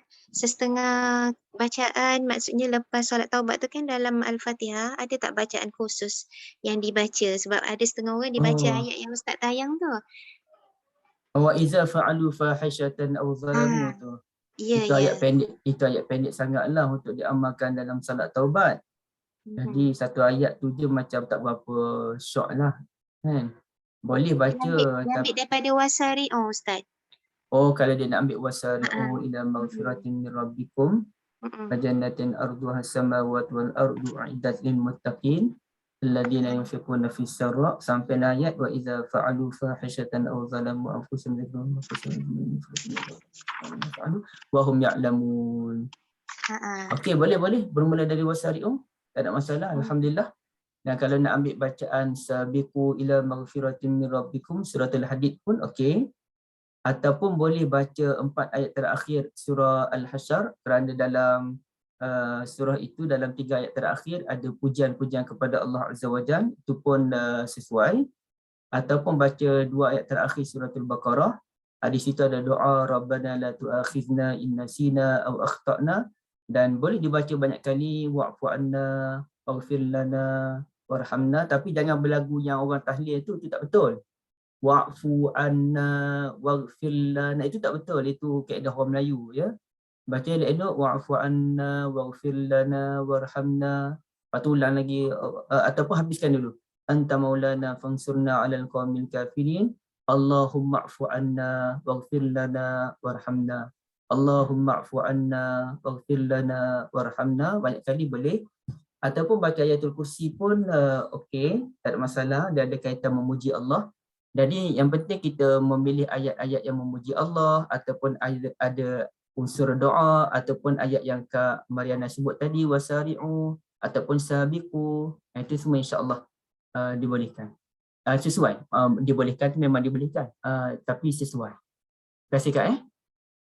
Jazakallah Ustaz. Jazakallahu Wa khair. iyyakum, amin wa iyyakum.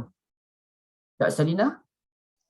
Akak nak tanya pasal solat qada tu Ustaz. Selalu macam kita solat wajib, lepas tu kita solat qada, selepas tu kita masuk asar atau subuh. Okey ke Ustaz? Okey, cuma sebenarnya sebaik-baiknya qada tu sebelum solat fardu. Artinya bila masuk asar, okey kita bersedia untuk berapa kali qada. Dia kalau orang yang tinggal lama, solat dulu tinggal lama, maka dusuki mencadangkan agar kita qada satu hari tu 2 hari solat. Hari ni 2 hari solat, artinya subuh 3 kali, subuh termasuk subuh hari ni 3 kalilah. Satu yang tunai, 2 qada. Zuhur pun 1 tunai, 2 qada. Nak tunai, nak buat bila tu terpulang, nak buat waktu duha ke, nak buat pada waktu solat itu sendiri ke, nak buat pada waktu tahajud ke, nak buat lepas isyak ke, terpulang.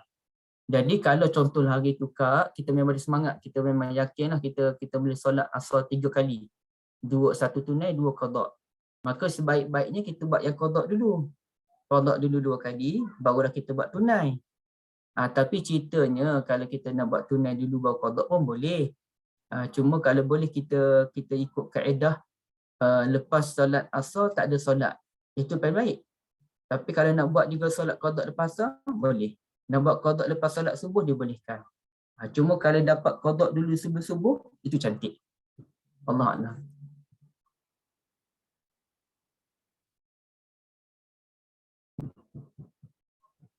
Okey, ada perbincangan lain?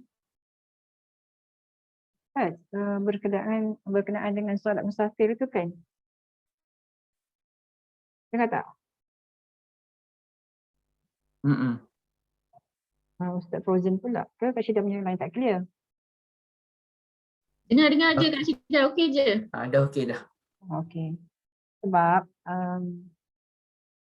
dah jadi kebiasaan kan kalau sebelum kita pergi haji, pergi umrah kan, kita memang buat solat musafir daripada rumah sebelum kita keluar dari rumah kan untuk pergi musafir tu. Dipanggil solat musafir. So sekarang tapi kaedah yang baru Ustaz sampaikan ni kaedah kita tak dengar lah. Maksudnya kita bermusafir keluar pada kita pada jalan jauh nak masuk ke qaryah kita kan kita solat di masjid qaryah kita lah. Tapi yang kita amalkan selama ini sebelum kita bermusafir, terutamanya kita bekerja haji dan umrah tu kita solat musafir kat rumah.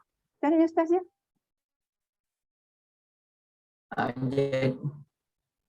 Jadi macam saya sebut tadi, kalau kita nak solat sebelum kita mula musafir pun boleh. Tetapi dia bukan solat yang khas. Itu solat kita nak minta Allah selamatkan kita dalam permusafiran.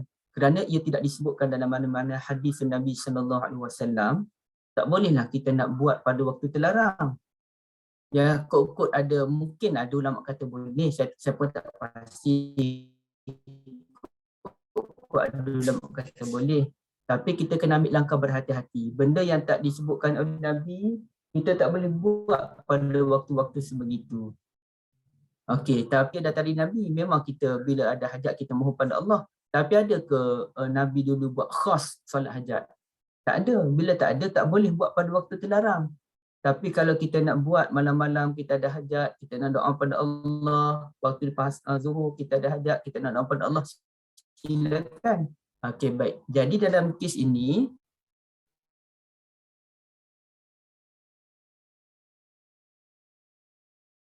kalau kita sebelum musafir, kita nak kerja, maka paling baik cari dulu mana-mana masjid ataupun surau, solat 2 rakaat, yang ni solat sunat kerana baru balik musafir, nyatakan pujian kepada Allah kerana kita dah selesai musafir dengan baik, mohon Allah ampunkan dosa kita kalau kita ada dosa sepanjang musafir. Ataupun kalau buat demikian, maka kurang-kurangnya buat di rumah. Setengah orang tu dengan isteri penat, suami penat, dengan anak-anak penat, maka tak apalah, balik ke rumah, solat di rumah pun okey lah. Cuma yang terbaik cari masjid. Kesyukuran kepada Allah Azza wa Jalla.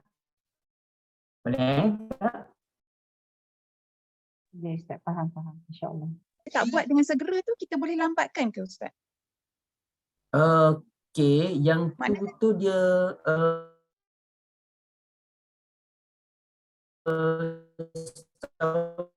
saya boleh, tapi janganlah sampai esok. Sebab kadang-kadang kan kita balik tu kita nak angkat barang. Tak apa, angkat-angkat cuma terbaiklah. Tapi kalau kita duduk rehat sekejap, kita dah penat, hilang lelah kita ni, kemudian bawa kita salat, insya-Allah boleh.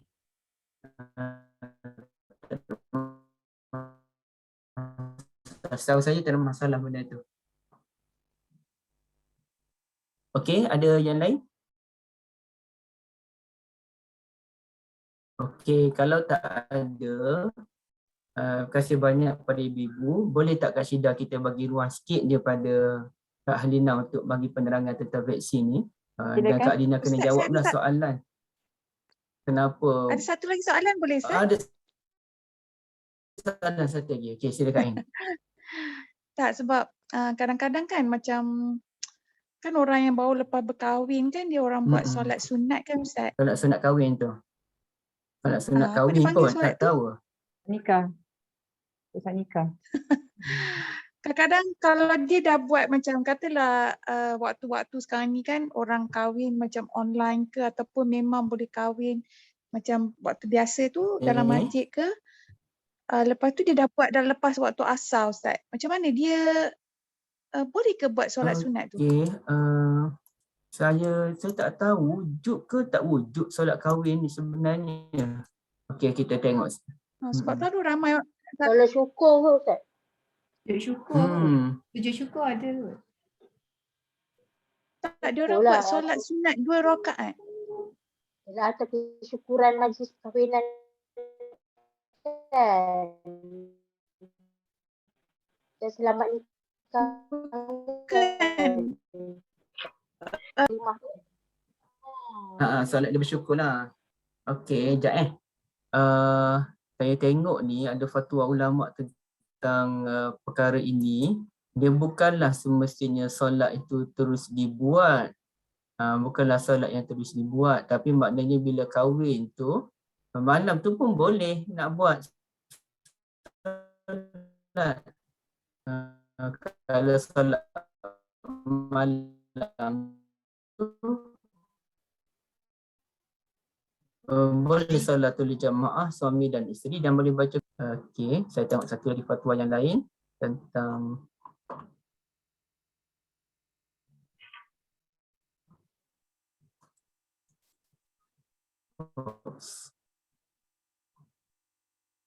sebahagian ulama menyatakan sunat kita kahwin, sunat kita kahwin pula dah. Sunat kita solat. Sunat kita solat tu kan. Okey, maknanya kita solat tu kenapa? Solat suami isteri tu untuk doa kebaikan. Suami doa supaya isteri ni baik, isteri pun doa supaya suami ni baik kan. Okey, macam tu lah. Dia bukanlah ada satu hadis yang khas, tapi ia merupakan perbuatan salafus salih. Maka siapa yang nak buat silakan, siapa yang tak nak buat pun silakan. Oleh itu kalau dia kahwin pada waktu pukul 10 pagi, kemudian dia nak solat terus pukul 11 pagi tu, silakan. Ataupun kalau dia kahwin pada petang, 5 petang baru dia kahwin, tunggu dulu. Lepas maghrib, baru dia boleh solat sunat perkahwinan tu. Solat sunat 2 rakaat suami dan isteri. Kalau solat waktu siang, baca perlahan. Kalau solat sunat pada waktu malam, baca buat. Ada hadis khas ke? Tak ada. Supaya itu doa, itu solat yang masuk dalam kategori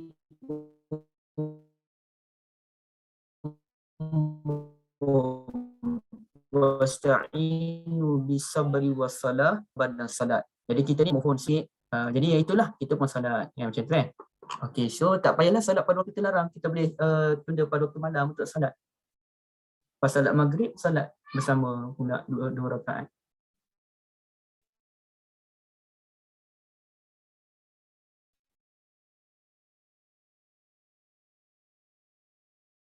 Boleh Kak Ina? Ustaz. Kes ini, dia macam ni Kak Ina, bagi pendengar sikit, dan kenapa kes makin naik ni. Katanya kes makin, boleh Kak Syida kita bagi masa ke Kak Ina sikit? Ya, silakan. Ada peluang ni kita ambil masa. Okey Ustaz. Bukanlah orang yang terbaik untuk jawab soalan ni Ustaz. Sebab dia berkait dengan apa tu? Communicable disease control kan. Tapi okay, ada call. Ada call. Sekejap Hello.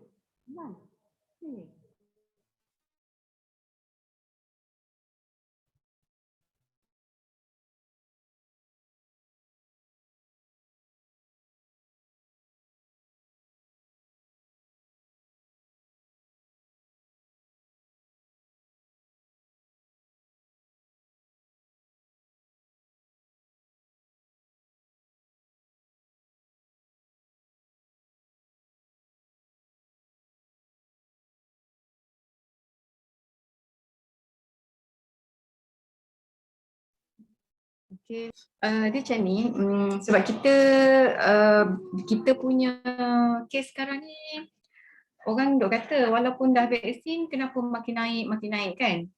Sebab kalau kita tengok daripada awal tahun dah itu, kita mungkin around kes kita kumulatif ni 500,000, setengah juta. Sekarang ni kes kita dah meningkat ke 1 juta lebih kan. So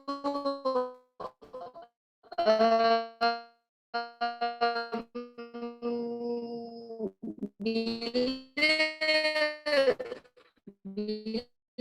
kes tu meningkat, memang masalah kita sekarang kebolehan kita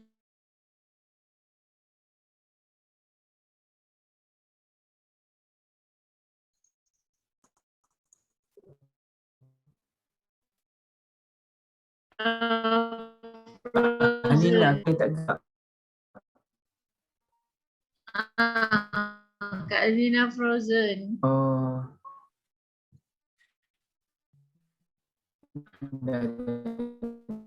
Frozen dah. Kak Lina persoalan ini tadi dah tak mampu nak tampung. Jadi bila kita tak boleh macam tu, kita akan ada masalah ramai yang positif ni akan kuarantin di rumah. Bila kuarantin di rumah yang sesuai okeylah, tapi kalau rumah tu tak sesuai macam kongsi bilik air, dan bilik air dekat luar tak attach dengan bilik tidur. So bilik air tu ramai orang guna, and then compliance of orang yang quarantine tu sendiri, dia tak reti nak quarantine sebenarnya macam mana. Sebab kadang-kadang bila saya call pun orang yang positif ni tiba-tiba dengan suara anak kat belakang, suara wife. So dia bukan betul-betul duduk berasingan. Dia mesti bercampur dalam satu rumah. So that's why bila satu orang tu positif dari tempat kerja, balik habis 12 orang satu rumah tu kena. So that's why bilangannya ramai. Cumanya kalau kita tengoklah statistik yang ada sekarang, kalau pecahan kepada apa kita panggil kategori kategori severity tu memang ramai yang Cat 1 and Cat 2. Cat 3 dia tak ramai, medium, and then Cat 4 and 5 ni sikit lah dalam puluh-puluh macam tu. Itu sehari. So memang hospital kita dah 4, kalau kat Selangor ni memang hotspot lah. Dah 4 dah hospital yang kita convert daripada hospital biasa yang jadi sekarang full COVID hospital. Maksudnya semua ward convert kepada ward COVID. Kalau kata sakit jantung ke, sakit apa, kencing manis ke apa, tak boleh masuk hospital 4 ni, kena pergi hospital lain, Banting ke, Kuala Kubu ke, ataupun mungkin pergi swasta, kerajaan bayar. So kita sekarang memang sangat kritikal, di mana walaupun vaccination tu dah dibuat, tapi previously kita sangat slow. Jadi bila slow tu herd immunity tak boleh capai. Kalau kita tengok negara lain, dia punya track record, UK, US, Hungary kan, dia akan nampak kesan vaccination ni selepas 50% covered. Tapi kita baru 11 je. Kita belum lagi fully maksudnya bila ada infection, dia punya pertahanan tu masih belum fully lagi. Dan kemudiannya bila kita tengok, yang kita faham lah kan, bila kita test tu kita mesti akan positif. Virus ni dia macam sama je macam virus-virus lain, cuma sebab dia punya efek tu teruk. So that's why kita sangat-sangat nak kenal pasti siapa yang positif, so kita boleh asingkan. Dia one day nanti COVID ni akan jadi macam any virus yang biasa kita contract masa kita dapat virus fever apa semua tu. Cuma macam bila kita test positif, dia mungkin tak ada simptom apa semua, dan bila dah vaksin, cumanya dia sama ada simptom dia kurang ataupun dia dah tak terlalu boleh transfer virus load dia kurang, jadi tak transmit kepada orang lain. Itu tujuan vaccination tu, supaya kurangnya beban perawatan tu, simptom yang kurang. Tapi orang kata, kenapa masih beratus-ratus orang meninggal kan? Sebab bila ini statistik, bila dah kata 1 juta kan orang yang positif, of course lah yang meninggal pun banyak, dia berkadar langsung. Kalau kita nak expect yang meninggal tu kurang, kalau kita buat analisa lanjut lah daripada yang kategori yang teruk ni, yang 4 dengan 5 ni, adakah yang kategori 4 dan 5 ni ada yang dah divaksin? Still ada, masih ada juga. Ya, dah divaksin 2 kali tapi masih meninggal, ada. Ya, tapi mungkin bilangannya tak ramai lah. Dan itu yang kita nak ni, supaya staf-staf kita di hospital tidaklah perlu pilih. Kita sampai ke tahap kita punya ni perlu pilih siapa yang perlu diberi mesin oksigen, siapa yang perlu di-intubate, sebab kita punya ventilator pun tak banyak. So memang ada kes yang terpaksa pilih menantu over pak mentua, sebab pak mentua ni dengan banyak dia punya comorbidity apa semua dan dah elderly sangat, sedangkan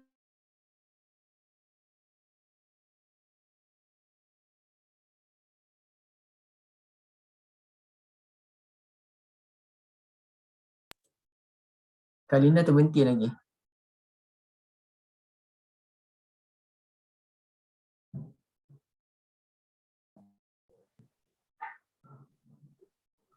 Kak Lina terhenti. Yang part pilih menantu dengan mertua. Itulah dia.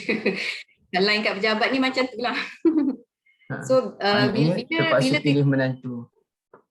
Yang okey, pilih antara 2 atau 3 orang yang perlu diselamatkan. So sebab ventilator kita tak cukup, tank oksigen pun kita ada masalah, and then mungkin juga sumbangan daripada virus yang terkini ni kan, virus Delta ni yang dia sangat cepat menyerang paru-paru.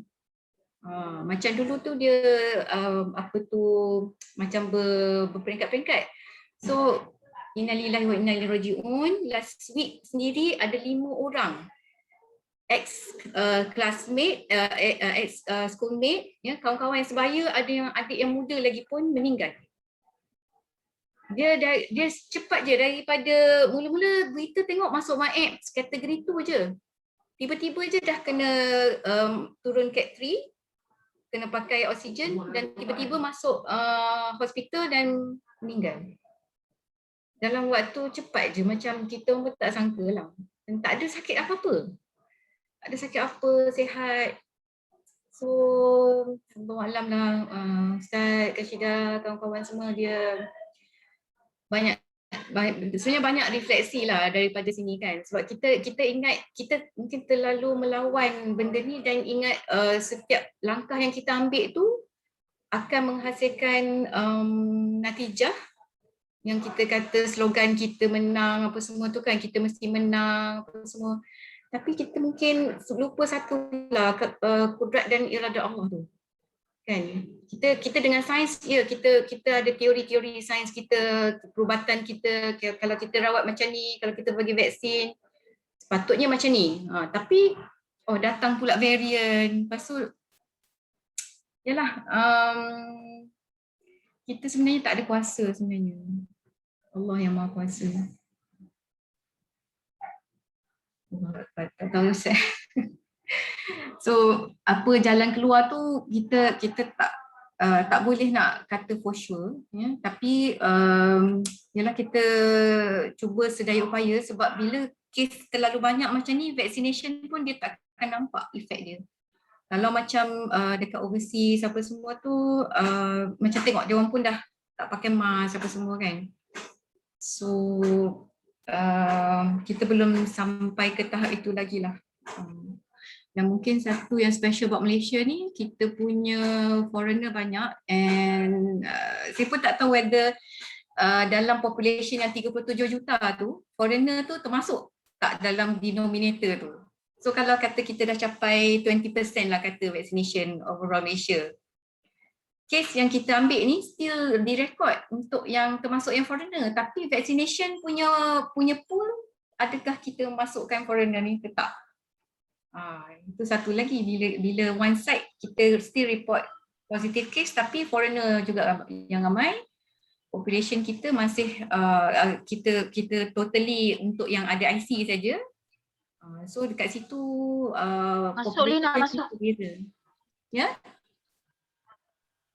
Foreigner Sampai ni masuk. foreigner masuk ke Foreigner masuk dalam vaksin. dalam 37 Vaksin juta masuk. rakyat? Masuk dah.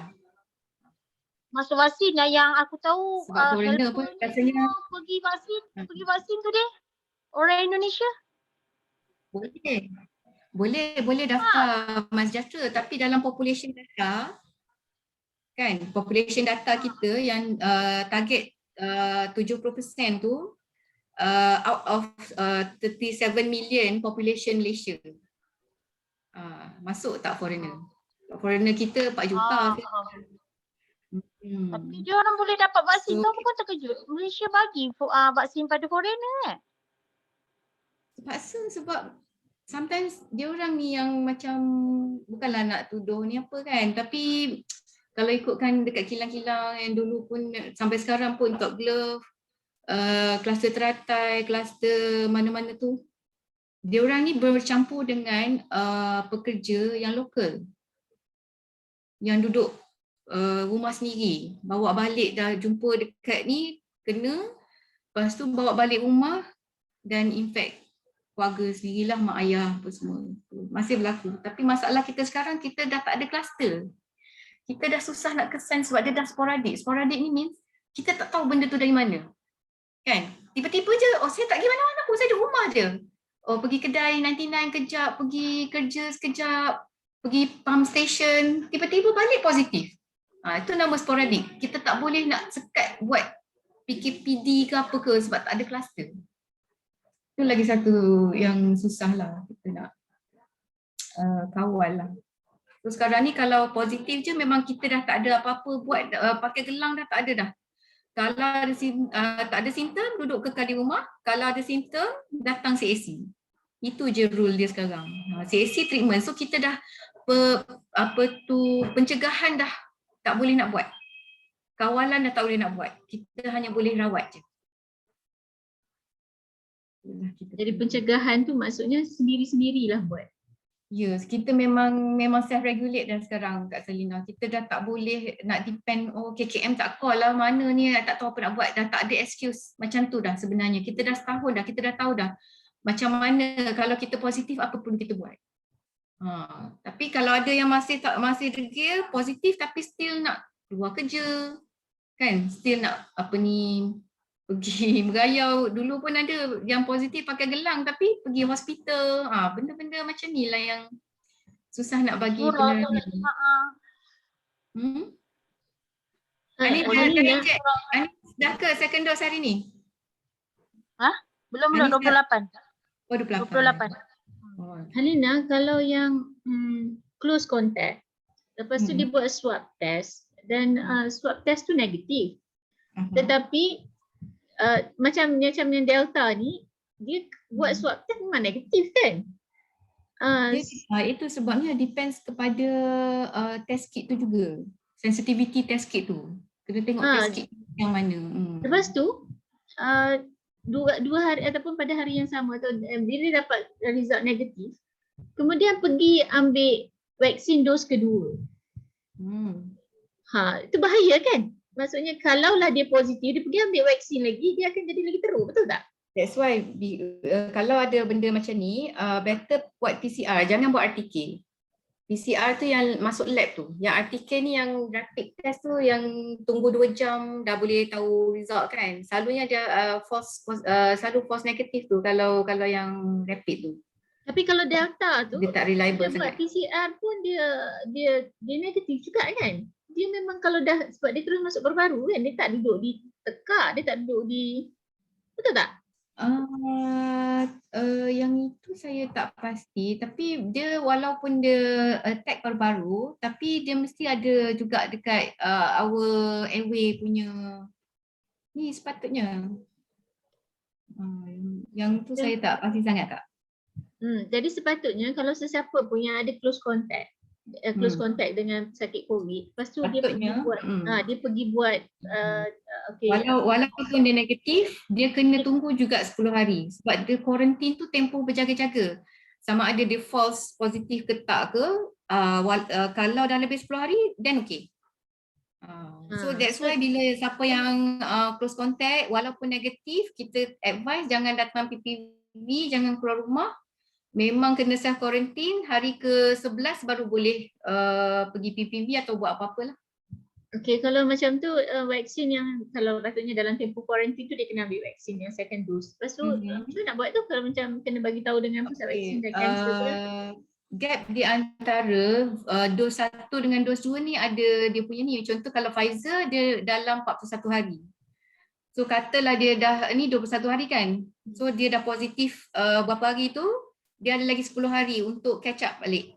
Maksudnya dalam masa 41 hari lepas first dose masih valid lagi dia punya suntikan yang first tu, tak perlu repeat. Kalau dah terlepas macam contoh Sinovac 28 hari. Kalau dia dah terlepas, Kalau dah terlepas hari tu doktor yang ni ada satu kes lah saya handle, doktor kata tak apa, inject je. Doesn't matter dah sebenarnya. Yang third dose tu pun kita tak pasti lagi sebab yalah setiap vaksin ni dia ada tempoh coverage dia. Macam kita punya vaksin meningococcal, kita pergi Mekah semua tu kan. Influenza dia memang ada tempoh bertahan dia. So booster tu memang perlu sebenarnya, tapi cuma kita punya experience dengan vaksin COVID ni kita belum establish. Yang AstraZeneca claim boleh sampai lifelong tu pun saya doubt lah. Saya rasa mana dia dapat tahu kan, theoretically mungkin boleh lah, tapi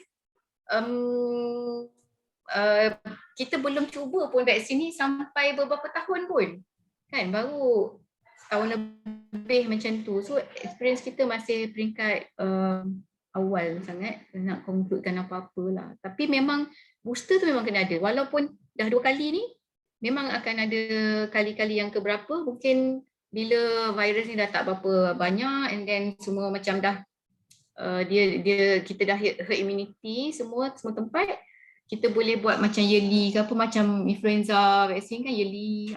Dan high risk, siapa yang nak travel saja ke ataupun yang healthcare worker yang high risk, itu saja kelompok yang tertentu je kita bagi vaccination. So long way to go lah sebab kita sekarang baru nak fikir pasal those yang schooling kan, budak umur bawah 18 tahun, kita baru nak go towards that. Yang dewasa ni pun tak sudah lagi, macam long way to go macam lah. tak nampak macam jalan penyelesaian untuk satu jangka masa lagi.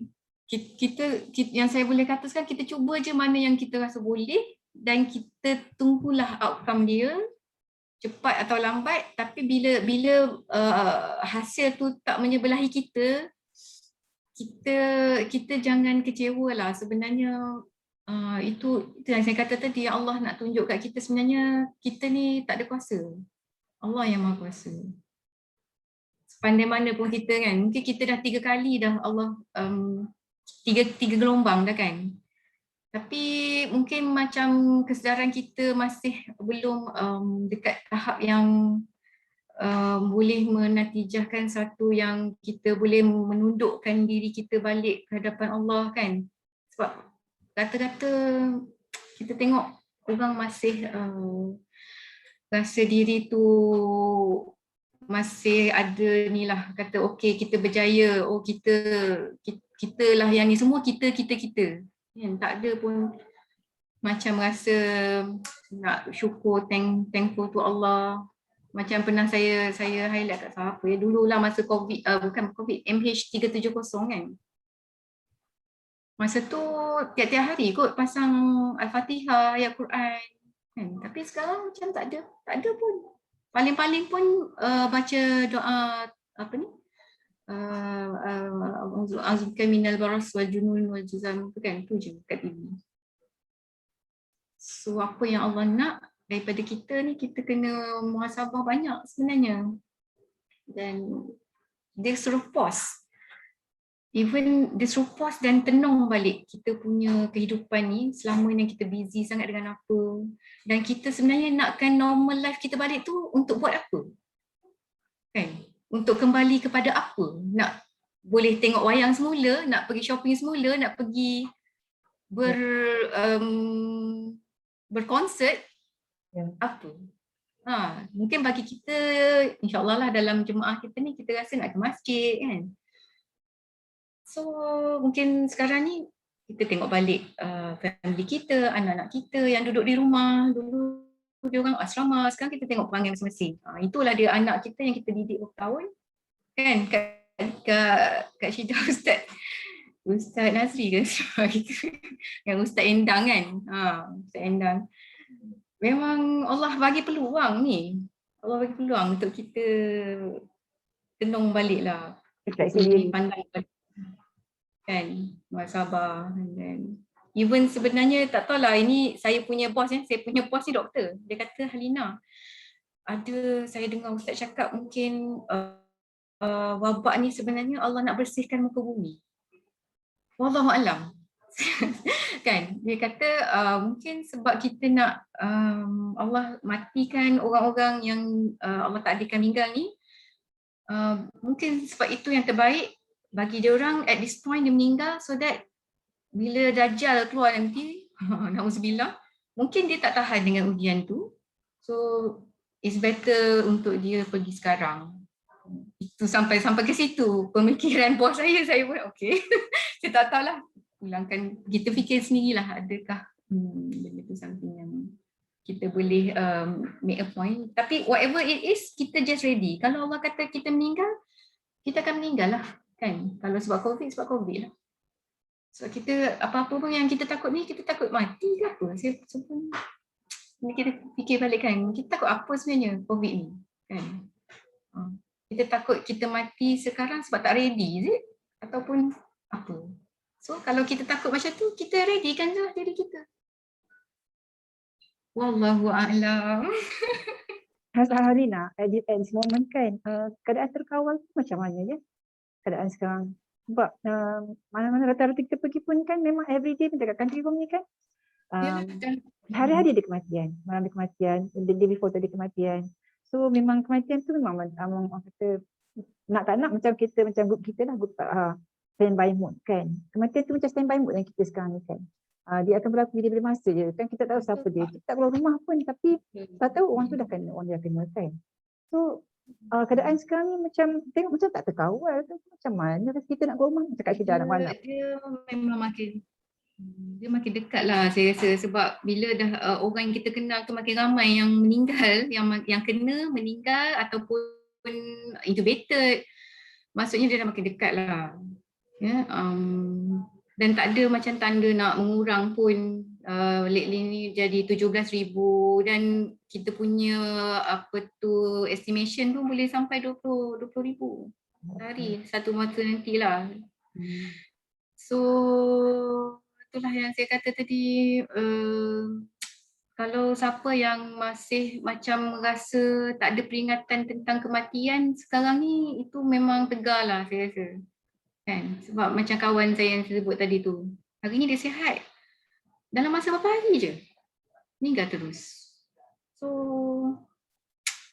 memang kita kalau nak kata tak terkawal tu mungkin masih belum sampai tahap macam India lah. Macam India tu memang teruk sangat lah. Tapi macam kita sebenarnya masih macam berpusat dekat Lembah Kelang sebenarnya. Dekat negeri lain macam okey, dan hopefully boleh still bertahan macam tu lah, jangan bertambah lagi lah. Masalah kita sekarang bila kita nampak kurang sikit, macam perlis hari tu kosong, lepas tu 1, lepas tu ada 4 pula. Bila kita ni kan balik, kita nakkan kehidupan kita yang bebas tu. Jadi so far ni dekat Selangor lah, yang Selangor dengan wilayah lah yang saya kata nak kata terkawal tu, kita masih bertahan lagi. Ya, tak adalah sampai tahap dah macam tak ada apa-apa usaha boleh buat, boleh lagi lah sebenarnya. Dan kerjasama banyak agensi lah, macam tentera masuk, swasta apa semua, dan hospital yang macam perubatan yang universiti apa semua. Boleh lagi lah, kita tak adalah sampai macam kena biarkan patient dekat tepi koridor tu, tak ada lagi lah insyaAllah. masih ada tempat lagi lah. Setakat ni lah Kak.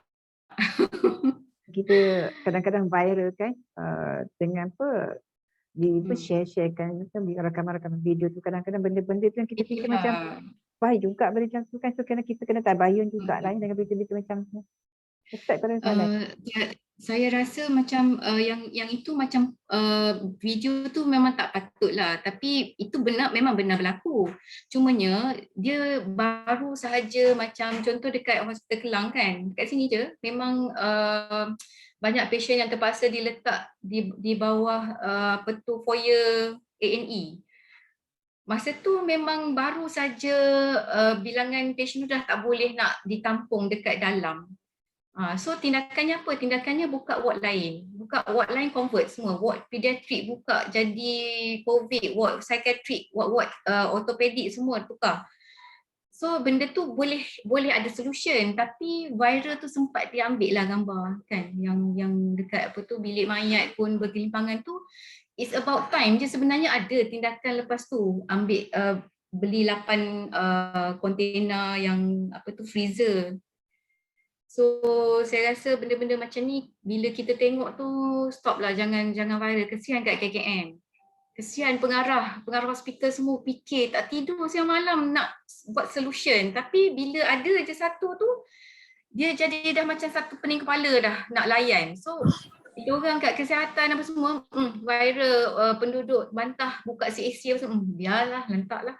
Kita dah malas nak layan, dah tak ada masa nak layan. Yang penting patient yang datang tu kita treat as far as possible lah, untuk elak dia daripada worsening. Dan siapa yang dekat sick bay kita tu memang kita standby untuk masuk hospital, ada bed je tu hantar. Sehari 40 orang daripada tempat kami yang standby ni masuk hospital. Mana yang kosong kita hantar. Itulah keadaannya Kak. Tapi memang frontliners kita memang dah sangat-sangat letih lah. Ya. Semoga Allah bersama-sama anda semua. Kami doakan insya-Allah. Sentiasa doakan. Saya tak ada apa. Saya busy buka PPV ni. Hari ni 3 vaksin punya center buka serentak. Total sekarang ni satu PKD Kelang ni 16,000 sehari dos. Banyak. Kami farmasi kena arrange dia punya stok apa semua, ni make sure sistem dia boleh masuk dalam sistem, boleh nanti vaksin ni boleh scan cold chain dia, sebab dia kan perlukan simpanan sejuk apa semua tu. So saya memang kelas-kelas memang touch and go je lah, sorry. Mana sempat saya dengar-dengar je. Jangan nampak sekarang. Nak ulang pun tak sempat tau Ustaz Kak Syida. Ustaz ada soalan ke? Ustaz kata ada 2-3 soalan tadi. Terima kasih banyak Kak Lina atas kongsian ni, insya-Allah kita doakan yang terbaik. Terima kasih banyak. Sama. Nanti mungkin saya rasa sebelum share ada satu saya punya macam tulisan sikit lah, nanti saya share dekat grup lah kalau siapa nak baca pasal vaccination apa semua ni lah.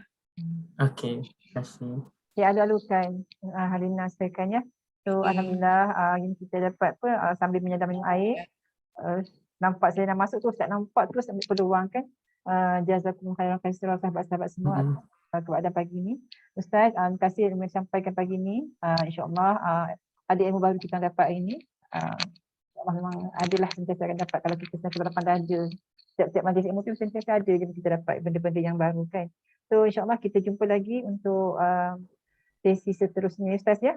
Terima kasih ya Sahabina atas perkongsian hari ini. Terima kasih. So insyaAllah kita jumpa lagi petang sekarang. Ustaz Hairudin pula ya. Terima kasih Ustaz. Terima kasih. Kita engkau pagi ini dengan dengan lepas tasbih kafarah ya. Subhanakallahumma bihamdika asyhadu an la ilaha illa anta nanti Lina kongsi ya dekat grup kita nanti ya. Sedikit penulisan berkenaan dengan apa yang Lina. Okey. Kita end kasih pagi ni ya dengan lepas Assalamualaikum warahmatullahi wabarakatuh. Terima kasih Ifah. Terima kasih dari penterjemah untuk kita orang semua. Alright.